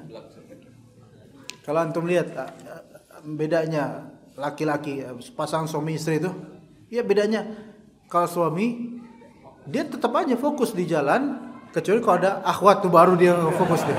Ya. Tapi kalau istri itu apa? Dia itu apa? Semua toko dilihat. Iya. Daikin, Panasonic, Mitsubishi, AC. Ini AC bagus, Bang. Ini semuanya. Beli ini, beli itu. Ada perempuan yang bisa menahan diri, ada, enggak ngomong-ngomong, ada, tapi di hati tersimpan. Dan antum lihat keranjang Shopee-nya numpuk semua. Iya. Adapun yang sekunder, apalagi luxury, kan ada kebutuhan primer, sekunder, luxury. Primer ini sandang, pangan, papan wajib. Kalau sekunder, ya jajanan-jajanan kosmetik ini sekunder. Jajanan dan kosmetik ini tidak wajib tapi sunnah. Dianjurkan, dapat pahala. Adapun luxury ini ya keluasan antum aja. Kalau ada duitnya fadol silakan, enggak juga antum enggak wajib. Ya begitu. Dan kadang-kadang yang luxury ini supaya antum mendidik istri antum jangan cepet-cepet dikasih. Diulur aja dulu. Iya, diulur mati habis itu. Ya. Jadi yang pertama apa? Standar apa? Yang pertama primer. Primer itu ini yang wajib. Sekunder ini yang sunnah. Luxury itu kemewahan, tambahan. Ya, misalnya sayang ini kan udah ada cincin, aku pengen cincin satu lagi sini. Ini luxury ini, bukan sekunder, luxury. Iya. Misalnya udah punya AC, ya. Kemudian pengen AC 2 dalam satu ruangan. Ini kebangetan kalau ini mah. Ya, begitu, itu luxury. Ada motor, kemudian pengen punya mobil, ini juga luxury. Kecuali kalau memang anaknya banyak dan butuh, maka ini bisa menjadi sekunder. Mobil itu bukan kebutuhan primer sekarang, bukan. Nah, jadi kebutuhan primer sandang, pangan, dan papan. Rumah, papan apa? Rumah. Pangan tadi apa? Ana salah dong. Makanan ya, sorry. Papan, rumah pun tidak harus punya sertifikatnya, bisa ngontrak, bisa gitu. Gitu bisa. Semampunya aja itu yang wajib. Itu yang wajib, nafkah dari nafkah zahir namanya, nafkah lahir. Ya, nafkah yang tampak, yang sifatnya material itu. Adapun yang sekunder seperti baju yang lebih, ya. Misalnya istri udah punya daster, misalnya seminggu 7 daster misalnya harian, 7 kali ganti. Nah, ini udah primer dah, oke. Sekunder misalnya beli 10 daster lagi, maka ini sekunder. Iya. Adapun beli gudang dasternya, maka ini luxury. Nah, begitu. Itu sekunder. Jajanan misalnya istri iseng sore-sore, "Bang, makan yuk. Bakso, ngebaks," gitu misalnya. Maka ini sekunder. Antum nolak enggak dosa. Tapi tentu ya suami yang baik, yuk, kuy gitu kan. Akhirnya diboncengin ya bareng ya. Makan bakso bareng di tempat atau diboyong ke rumah, maka ini sekunder, dapat pahala. Kosmetik juga begitu. Apalagi kalau antum pengen istri antum cantik, ya misalnya bilang, sayang, kamu ya inilah perawatannya bagus lah, misalnya wajahnya tuh jangan kayak gini lah. Ini kok kayak gini mah saya bisa nambah gitu kan. Yang bagus, lipstiknya, bibirnya, terus habis itu celaknya, yang gimana ya? Panunya ditutup itu panunya tuh. Ya, maka ini sekunder. Disunahkan, dianjurkan, tidak sampai wajib. Taziniyat atau perhiasan untuk wajah, untuk kosmetik itu tidak sampai wajib. namun dia sunnah, dianjurkan, apalagi untuk kelanggengan suami istri, maka itu sebaiknya sih lakukan. Misal ada anggaran khusus per bulan untuk kosmetik itu berapa gitu loh, ya seperti itu. Ya, untuk kesehatan kalau memang darurat bisa menjadi primer karena tanpa kesehatan ya tidak bisa berjalan ini kehidupan rumah tangga gitu loh. Tapi kadang-kadang bisa juga sekunder. Itu beda-beda. Nafkah batin yang kedua, nafkah batin. Nafkah batin itu adalah hubungan seksual. Apakah nafkah batin ini harus benar-benar harus benar-benar sampai klimaks? Maka itu semua dikembalikan kepada kemampuan masing-masing, tidak dipaksakan. Iya. Afwan ya. Jabir. Enggak pulang ke Rusia mungkin jangan dengar hal-hal kayak gini Jabir. Ya, jadi sampai ya apakah harus sampai orgasme dan misalnya apakah itu wajib? Maka wallahu alam manusia dibebani sesuai kemampuan dia. Ya gitu ya. Gitu. Kalau memang enggak mampu sampai karena perempuan juga beda-beda. Perempuan itu beda-beda karakter orgasmenya beda-beda, maka nggak bisa divonis bahwasanya wah ini kamu mas belum membuat aku bahagia gitu misalnya. Ya emang kamunya aja nggak bisa kata masnya dan seterusnya. Makanya seperti ini dikembalikan aja secara kekeluargaan saja. Ya begitu. Kalau istri bekerja kebutuhan atau keinginan istri dibeli menggunakan uang hasil istri bekerja atau masuk dalam akun tanggung jawab suami. Dilihat kebutuhannya apa. Kebutuhan atau keinginan itu dua hal yang berbeda. Butuh dengan ingin itu beda. Ya. Kebutuhan berarti kan hajat. Ya, kebutuhan kosmetik misalnya. Boleh menggunakan uang istri silakan karena istri lebih tahu mungkin, dan boleh istri minta pada suami karena kebutuhan kosmetik ini juga kan untuk kebaikan suami juga gitu. Bukan untuk suaminya bukan, tapi kebaikan suami juga supaya senang. Maka boleh minta sama suami, rong-rong sekali-kali boleh. Katanya pengen aku cantik gitu kan kata saya. Kok aku nggak dikasih apa-apa kosmetik gitu. Ya udah dikasih buah naga habis itu. Supaya bibir merah tuh sok makan siap buah naga tuh. Ya gitu kan. Kata suami yang pelit ya. Kalau misalnya hanya keinginan bakso, somai, cireng, cilok, cimol dan seterusnya, maka itu boleh minta ke suami boleh karena itu sekunder. Tapi kalau pakai uang hasil istri bekerja itu nggak apa-apa. Adapun yang sifatnya luxury yaitu kemewahan, hal yang berlebih dari kebutuhan. Ya misal beli cincin baru, kalung baru, walaupun boleh minta, maka lebih afdal pakai uang sendiri, lebih afdal. Begitu, karena itu bukan kewajiban suami dan juga suami kan disesuaikan kemampuannya berapa. Begitu ya, wahai penanya. Bismillah. Ustadz, apa perbedaan antara azab dan ujian? Apakah Allah memberi ujian karena dosa-dosa kita? Azab itu konotasinya, perbedaan pertama, azab itu konotasinya pasti negatif. Kalau ujian konotasinya lebih ke positif. Itu perbedaan pertama. Kedua, azab itu pasti disebabkan oleh dosa dan kesalahan masa lampau. Adapun ujian itu tidak mesti azab, tidak mesti karena dosa. Bisa jadi karena Allah ingin menaikkan derajat, bisa jadi. Namun persamaan antara azab dan ujian adalah azab itu sama-sama sulit dengan ujian, sama sulitnya. Apakah semua azab itu buruk buat orang yang diazab? Jawabannya adalah jika itu azab dunia bagi orang mukmin dan dia bersabar, maka justru azab itu adalah kebaikan buat dia. Tapi jika itu azab bagi orang kafir, dunia maupun akhirat, itu pasti sebuah keburukan. Apakah Allah memberi ujian karena dosa-dosa kita? Kemungkinan iya, rata-rata Allah Ta'ala akan memberikan ujian karena dosa-dosa kita. Jangankan dosa-dosa, antum ngomong benar aja, kadang Allah Ta'ala akan berikan ujian dengan omongan antum sendiri. Faham gak maksudnya? Misal doa dai, kita harus bertakwa sama Allah di mimbar tuh, singa mimbar tuh. Sampai digerogotin tuh mimbar, singa, oh, kita harus bertakwa sama Allah. Wahai kaum muslimin sekalian, bertakwalah kepada Allah. Udah, Masya Allah. Itu sampai yang tidur gak bisa tidur, bahkan sampai malam gak bisa tidur. Taubat itu orang-orang. Tapi dianya akan diuji oleh ucapannya. Iya. emak-emak nih dua nih depan rumah lagi curhat nih. Satu curhat, satu denger curhatan. Katanya curhat, aku nggak bisa diginiin gitu kan. Oh, yang saya bilang, udah sabar, orang sabar disayang Tuhan. Udah sabar, nanti akan ada jalan keluarnya. Emang kayak gitu hidup mah.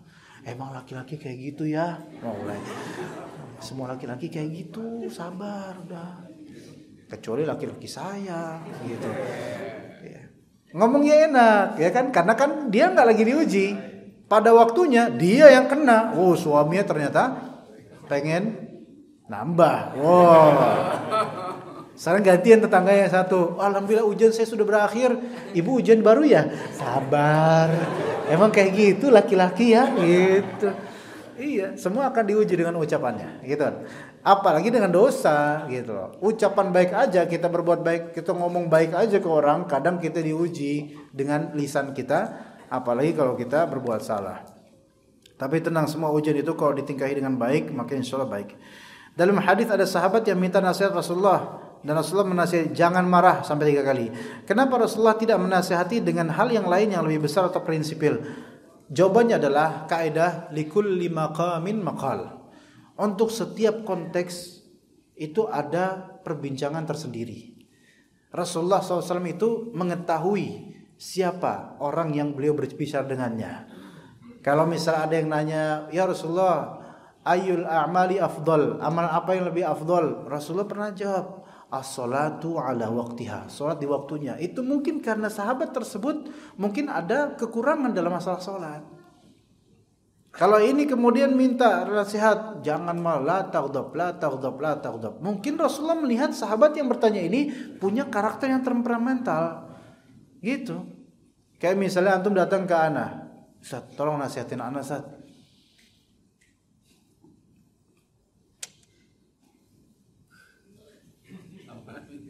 Apaan ya gitu. Ana juga bingung nih Pak gini. Antum memang orangnya kayak gimana? Ya ana orang kayak gini. Ya udah kalau gitu apa ya nasihat buat antum? Gimana Pak ya, ana juga lagi banyak pikiran Pak. Justru ana yang banyak nasihatin, justru ana yang butuh nasihat Pak. Tolong Pak nasihatin ana. Oh masa ana nasihatin Ustaz? Justru itu ana butuh nasihat, Masya Allah. Ya udah tolong nasihatin ana Pak. Terus Ustaz itu, bapak itu nasihatin, Ustaz nasihat ana jangan sombong. Kena di Ustaznya. Jangan sombong, emang dikira saya sombong? Saya Ustaz loh. Lah itu sombong kata. Nah gitu. Ya kan? Kadang kita nasihatin orang sesuai dengan konteks orang itu gitu loh. Gitu. Ya. Assalamualaikum. Waalaikumsalam warahmatullahi wabarakatuh. Satu, apa batasan aurat laki-laki kepada wanita ajnabi, dan bolehkah seorang laki-laki memakai celana pendek di atas lutut di luar rumah? Batasannya yaitu antara pusar dengan lutut. Pusar kelihatan sedikit bukan aurat, lutut juga bukan aurat, tetapi di atas lutut pas di atas dan di bawah pusar pas. Itu aurat laki-laki, gitu kan? Laki-laki kalau pakai celana pendek keluar rumah di atas lutut celana, maka ini tidak boleh. Karena dia akan berpotensi kelihatan di atas lututnya itu pahanya. Mungkin pahanya banyak sekrup, paku, gudikan dan sebagainya. Itu nggak masalah, tetap nggak boleh. Bahkan itu menambah kejijian orang. Jangan bikin iritasi mata orang lah. Ya, tetap nggak boleh, bahkan lebih nggak boleh. Ya, begitu. Pakai sarungan kayaknya. Ya. Apa benar hadis tentang jangan marah bagimu surga itu hadis lemah? La taghdab walakal jannah, sebagian mendhaifkannya memang. Karena katanya enggak masuk akal, masa marah aja enggak masuk surga? Enggak gitu cara memahaminya. Hadis la taghdab walakal jannah, jangan kamu marah kamu bakal dapat surga. Itu jangan dipahami kalau misalnya marah masuk neraka. Enggak gitu juga, gitu. Karena Rasulullah juga pernah marah. Bahkan Rasulullah itu orang yang memang jarang marah, maksudnya sering senyum, akhlaknya bagus, Masya Allah. Orang yang akhlaknya bagus, akhlaknya baik, rajin senyum, itu sekali kecewa, itu akan kelihatan cukup di raut mukanya udah kelihatan orangnya kecewa. Iya, kecuali kalau wajahnya ngenes dari dulu, itu kecewa sama sedihnya itu kelihatan bahagia dia. Karena kayak gitu wajahnya. Bahkan yang aneh kalau dia ketawa, itu yang serem gitu biasanya. Nah, orang Rasulullah itu jarang marah, tapi ketika kelihatan marah itu cukup dirawat mukanya kelihatan merah langsung mukanya misalnya. Seperti itu. Orang ketika akhlaknya baik dan dia kecewa itu cepat kelihatannya di wajahnya. Begitu. Dan Rasulullah pernah enggak marah? Pernah marah, tapi dalam konteks yang benar. Ya, dan suara yang meninggi pernah, tapi ini marah yang syar'i. Yang diizinkan, bahkan dianjurkan kadang-kadang. Seperti ada sahabat yang wudu, kemudian ternyata di bagian akhir kakinya itu ada bagian yang belum kena air wudu, maka Rasulullah mengatakan wailul lil aqabi minan nar, keras suaranya, celakalah neraka untuk bagian-bagian kaki yang tidak terkena dengan basuhan air. Marah pernah. Sahabat juga sebagian dia pernah marah, tapi marah dalam konteks yang benar. Adapun marah dalam konteks yang tidak benar, yaitu yang di luar haknya atau berlebihan, maka itu tidak dibolehkan. Adapun masuk neraka atau enggaknya itu tergantung dalam konten kemarahan dan apa yang dia ucapkan dari kemarahan tersebut. Kalau laki-laki misalnya marah, kemudian marahnya hanya biasa, atau marahnya misalnya menjelekkan istrinya sampai memonyet-monyetkan istri dan seterusnya, maka ini apa? Dosa ya. Tapi kalau misalnya marahnya cuma kamu gimana sih kayak gini aja nggak beres, ya itu insya Allah nggak masalah, wajar. Apalagi kalau itu bersifat nasihat. Assalamualaikum, waalaikumsalam warahmatullahi wabarakatuh. Ini kok nggak kedengeran suara saudara-saudara kita tahlilan nih Pak? Anda merindukan itu? Pas nggak ada dicari, pas ada dikritik ya gitu ya. Pak Ustadz, bagaimana azab doa yang baik? Bagaimana adab doa yang baik agar doa diijabah oleh Allah Azza wa Jalla? Pertama, wudu kalau bisa dalam keadaan suci. Kedua, sebisanya menghadap kiblat. Ketiga, mengucapkan kalimat-kalimat pujian pada Allah baik dengan bahasa Arab atau bahasa Indonesia. Kemudian keempat, mengucapkan salawat. Kelima, mengucapkan kalimat-kalimat pengakuan diri dan dosa-dosa. Keenam, usahakan doa dari ayat atau dari hadis, dari doa-doa. Kalau nggak bisa pakai doa pribadi, bahasa sendiri. Ya. Ketujuh, usahakan khatamkan doa tersebut dengan salawat lagi. Kedelapan, ketika berdoa yakin akan terkabulnya doa dan bahwasanya Allah Ta'ala Maha Kaya. Itu. Ya, bisa diulang? Satu, pertama, usahakan dalam keadaan suci. Kedua, usahakan menghadap kiblat. Ketiga, mulailah doa dengan memuji-muji Allah Azza wa Jalla. Keempat, baca selawat. Kelima, akuilah kesalahan diri, dosa-dosa, misalnya la ilaha illa anta subhanaka inni kuntu minadh dhalimin dan kalimat-kalimat lain. Keenam, apa keenam? Akhiri kalau bisa dengan selawat. Ketujuh, meyakini terkabulnya doa. Ada lagi yang lain, yaitu mengangkat tangan. Ini minta sama Allah dan usahakan itu seperti kita tuh ngemis, iftiqar gitu, ngemis. Ya Allah, boleh kayak gini silakan, kayak gini boleh. Ya kayak gini juga boleh, namun yang Anda dapatkan riwayat ini lebih afdal. Ya minta sama Allah. Kalau betul-betul ibtihal itu doa dengan sangat sungguh sampai kayak gini minta semua. Kalau udah betul-betul kepepet gitu, kayak doa istisqa-nya Rasulullah SAW. Ya Allah gitu. Ya boleh juga dia ketika sangat butuh sama Allah, dia ya Allah ya Rabb gitu. Ya, dan tapi harus hindari riya. Kalau bisa doa-doa kayak gini yang sungguh-sungguh di kesendirian. Jangan di lagi kajian tiba-tiba dia ya ustadznya ngelihat, jemaah ngelihat, norak lo gitu. Ya norak. Bisa nggak sendiri kayak gitu? Karena ada sahabat Nabi juga menegur sahabat lainnya yang ketika di masjid itu doa kayak gitu. Kata Abdullah bin Mas'ud, duhai sekiranya engkau lakukan itu di rumahmu, jangan di sini. Karena itu akan berpotensi membuat orang apa? Suudzon sama dia. Wah, songong nih, riak nih, belagu. Ya gitu. Ya, itu agar doa dijawab oleh Allah Azza wa Jalla. Kemudian yang keberapa tadi? Ke-9 mungkin atau ke-8. Bertawasul dengan nama dan sifat Allah. Ya Allah, sebutlah nama Allah. Ya Allah, ya Karim, ya Rahman, gitu. Itu, begitu. Yang ke-10, jangan teriak-teriak kalau berdoa. Ya, mungkin kecil kalau di khutbah Jumat ya agak keras suaranya karena supaya terdengar. Tapi kalau di sendirian nggak boleh teriak-teriak.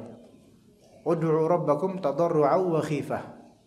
Berdoalah kepada Rabb kalian dalam keadaan tadarru', yaitu diri itu direndahin dan juga ada khifah, tersembunyi. Maka semakin tersembunyi suara lisan, suara mulut itu semakin afdal. Iya. Ketika di banyak ramai orang lebih afdal disirkan. Jangan ya Allah berilah hidayah pada orang di samping saya. Abdi. Iya. Gitu. Disirkan, diam-diam aja ya gitu. Enggak usah dizahirkan. Ya. Tapi kalau sendiri antum bebas. Boleh dengan suara asal tidak riya, ya kan enggak ada yang didengar. Lebih jelek lagi kalau udah suara riya sama apa? Riya sama malaikat. Ya ini sia-sia banget gitu loh. Tapi insyaallah enggak ada yang seperti itu. Ustaz, apa yang dialami saudara kita di Palestina, apakah itu termasuk penelantaran dari Allah? Semoga Allah Subhanahu wa taala, kita doakan aja, semoga Allah Subhanahu wa taala memberikan taufik pada saudara kita di Palestina. Anda enggak mau mengatakan yang pelantaran apa-apa, enggak. Allah alam, enggak insyaallah. Ada ujian buat mereka dan kita semua insyaallah. Baik, kita enggak panjang untuk bahas Palestina saat ini. Assalamualaikum Waalaikumsalam warahmatullahi wabarakatuh. Ustaz, saya dalam proses perceraian. Suami saya telah mentalak saya lewat voice note, disertai dengan kata-kata kasar, menghina dan menuduh saya berselingkuh. Selalu mengungkit masa lalu dan sering menghina ibadah-ibadah saya. Saya mencoba sabar dan bertahan, tapi akhirnya saya menyerah dengan keadaan ini. Apakah saya termasuk istri nusyuz? Ya, Anda nggak tahu ini apa yang terjadi sebenarnya kan? Kita nggak tahu. Kita dalam masalah rumah tangga itu nggak bisa kita mengambil dari satu sisi saja. Ya, nggak boleh. Ya, jadi saya hanya mengomentari beberapa hal saja secara hukum fikihnya. Adapun kenyataannya ya kita harus dari sisi satu lagi, suami. Ya, proses perceraian itu mungkin bagian dari yang bagian sesuatu dari kehidupan yang merupakan ujian besar baik bagi suami maupun istri. Mentalak lewat voice note itu sah secara fikih. Mentalak lewat voice note sah secara fikih. Namun karena sekarang kita ini kan tinggal di negeri hukum, dan semua negeri juga negeri hukum maksudnya ya. Jadi kita kan punya law, punya hukum yang mana dalam urusan talak, baik talak dari suami atau gugat cerai dari istri, itu harus melalui prosedural pengadilan supaya terbit nanti akte cerai, gitu kan ya. Kalau misalnya talaknya dari suami itu lebih mudah untuk terbitnya, dan kalau dari istri perlu proses lebih panjang. Nah, kalau voice note ini kan berarti sudah talak. Dan terhitung talak sejak diterbitkannya voice note itu, bukan ditunggu sejak terbitnya akte cerai. Jadi masa iddah itu dimulai dari apa? Dari terbitnya voice note ini secara syar'i. Begitu ya. Adapun kan urus akte cerai itu kan bisa kapan tahu gitu kan, enggak harus sekarang gitu. Adapun kata-kata kasar, menghina, menuduh saya berselingkuh dan seterusnya, ini urusan dalam yang Anda nggak tahu apa yang terjadi, wallahu alam. Mengungkit masa lalu itu urusan dalam juga. Sering menghina ibadah-ibadah saya juga nggak tahu maksudnya apa. Saya mencoba sabar dan bertahan, maka itu adalah kebaikan. Insya Allah sabarnya nanti ada ganjaran, bertahannya nanti ada ganjaran. Karena mempertahankan rumah tangga itu adalah hukum asalnya pernikahan. Ya, tapi kalau suami udah menceraikan, ya istri nggak bisa bertahan sebenarnya. Tapi akhirnya saya menyerah dengan keadaan ini. Oke, taib. Apakah saya termasuk istri nusyuz? Saya nggak bisa mengatakan Anda nusyuz atau tidak, karena saya tidak tahu Anda ngapain aja. Nusyuz itu apa? Nusyuz itu seperti nasyaza, yaitu rafa'a, irtafa'a. Ya. Sebagaimana dalam ayat Allah Azza wa Jalla, wa'dhur ila al-'idhami kaifa nunshizuha wa naqsuha lahma. Lihatlah tulang belulang itu yang bagaimana kami telah mengangkatnya. Jadi tulang yang tadi begini terus terangkat gitu loh. Terus kemudian dikiswahkan, diliput oleh Allah Ta'ala dengan laham, dengan daging di surat Al-Baqarah. Jadi nusyuznya istri adalah mengangkatnya dirinya, istri mengangkat dirinya pada suami. Nusyuz dalam hukum syar'i maupun dalam hukum perdata itu ada beberapa model. Ya. Kalau dalam hukum syar'i segala pembangkangan terhadap suami dalam hal yang ma'ruf maka itu nusyuz. Misalnya istri menghardik suami, nusyuz. Istri tidak mau seranjang sekamar dengan suami, nusyuz. Istri kabur dari rumah, nusyuz. Ya, dan seterusnya. Maka ini semua termasuk nusyuz. Juga di hukum perdata juga seperti itu, nusyuz. Kalau misalnya istri selalu mengomeli suami, membangkang dan selalu menjelekkan suami, ini juga dalam hukum perdata termasuk nusyuz juga. Terutama sekali ketika istri kabur dari rumah, meninggalkan rumah, ini dalam hukum perdata juga termasuk nusyuz. Termasuk nusyuz, ya. Jadi istri merasa meninggi, apalagi kalau istri kemudian memakai keluarganya untuk menghantam suaminya, ini juga termasuk nusyuz dan kedurhakaan. Kalau perempuan saja menolak jima, ya, suami ini lagi pengen melakukan hubungan intim, istri menolak, padahal istri mampu, tidak beruzur syar'i, tidak sakit-sakitan, enggak, mampu. Istri menolak aja dan suami enggak ridha, itu satu malam dilaknat oleh malaikat. Maka bagaimana dengan nusyuznya istri kepada suami dengan kabur dari rumah, dengan menghina suaminya, membeberkan aib-aibnya, maka ini lebih terlaknat lagi daripada yang satu malam tadi. Saya nggak tahu apakah anti nusyuz atau tidak, karena Anda tidak menyebutkan kesalahan-kesalahan Anda. Nggak mungkin suami ini sebegitu kasar dan menghina, menuduh, nggak mungkin, kecuali pasti ada sebab. Entah sebabnya dari dia anti atau sebabnya memang karakter dia, kita nggak tahu. Makanya Anda nggak bisa mengatakan apakah anti benar nusyuz atau tidak, Allahu a'lam. Tapi saya udah tadi tampilkan nusyuz itu seperti itu tadi, ya, seperti tadi. Ya, semoga saja anti bukan nusyuz, insyaallah. Mudah-mudahan, saya nggak mengatakan vonis, tapi berharap semoga bukan anti yang nusyuz. Dan semoga kalau memang bercerai, dan memang ini sudah terjadi perceraian secara syar'i, semoga Allah Subhanahu wa taala berikan ketenangan pada anti, dan semoga Allah taala menjaga kehormatan anti di kaum muslimin, dan juga Allah berikan ganti untuk anti pada waktunya suami yang jauh-jauh lebih saleh, lebih afdal. Amin. Iya, amin. Allahumma amin. Ya, insyaallah tenang aja. Dan ana wasiatkan anti untuk sering-sering zikir pagi petang. Ya, karena dalam kondisi seperti ini, proses perceraian, apalagi anti mungkin dikasari, mungkin anti punya salah yang buruk di mata dia. Ya, kita ana enggak tahu. Enggak mungkin kan kayak gini terjadi, kecuali pasti ada sesuatu sebelumnya. Yang mana anti khawatir aib-aib anti akan disebar oleh suami misalnya, maka ada doa untuk itu. Ada doanya, yaitu doanya dizikir pagi petang. Anda wasiatkan anti baca Allahumma inni as'aluka al-'afwa wal 'afiyata fid dunya wal akhirah. Allahumma inni as'aluka al-'afwa wal 'afiyata fi dini wa dunyaya wa ahli wa mali. Allahumma astur 'aurati wa amin rawati. Baca doa itu. Ya Allah, tutuplah aurat saya dan buatlah keamanan pada rasa takut saya. Boleh jadi anti ini sekarang hari-hari ini sedang dalam kegamangan dan rasa khawatir serta takut yang berlebihan, dan overthinking nanti gimana ke depannya. Mungkin saja aib-aib anti akan disebarkan oleh suami. Tenang, ada Allah Azza wa Jalla. Baca itu doa tadi, Allahumma astur aurati wa amin rawati. Kalau anti merasa diteror oleh suami, baik secara media sosial maupun secara fisik, maka baca doa berikutnya, Allahumma hafazni min baini yadayya wa min khalfi wa an yamini wa an shimali wa min fawqi wa a'udzu bi'azamatika an ughtala min tahti. Itu baca. Kalau anti belum pernah baca itu, minta sama teman di samping anti sekarang, minta buku zikir pagi petang, atau yang punya pinjamkan buat dia supaya baca dan kasih, insyaallah pahalanya besar. Insyaallah Allah lindungi anti, tapi anti harus taubat dari dosa-dosa lama anti. Mungkin ini karena dosa anti, mungkin kita nggak tahu. Tapi biasanya hal seperti ini tidak akan terjadi kecuali karena ada faktor pendorong sebelumnya. Ya begitu ya. Cukup ya Pak? Antum kayaknya nggak mau pulang nih, Anda sih mau pulang aja. Ya, kita cukup sampai sini insyaallah. Terima kasih atas kehadiran antum semua. Barakallahu fikum jami'an. Semoga antum pulang dalam keadaan membawa berkah ilmu, bukan nasi berkat tapi berkah ilmu ya. Insyaallah. Ya, semoga bermanfaat insyaallah. Sallallahu ala nabiyina Muhammad wa ala alihi wa sahbihi ajma'in. Subhanakallahumma bihamdika asyhadu an la ilaha illa anta astaghfiruka wa atubu ilaik. Wassalamualaikum warahmatullahi wabarakatuh.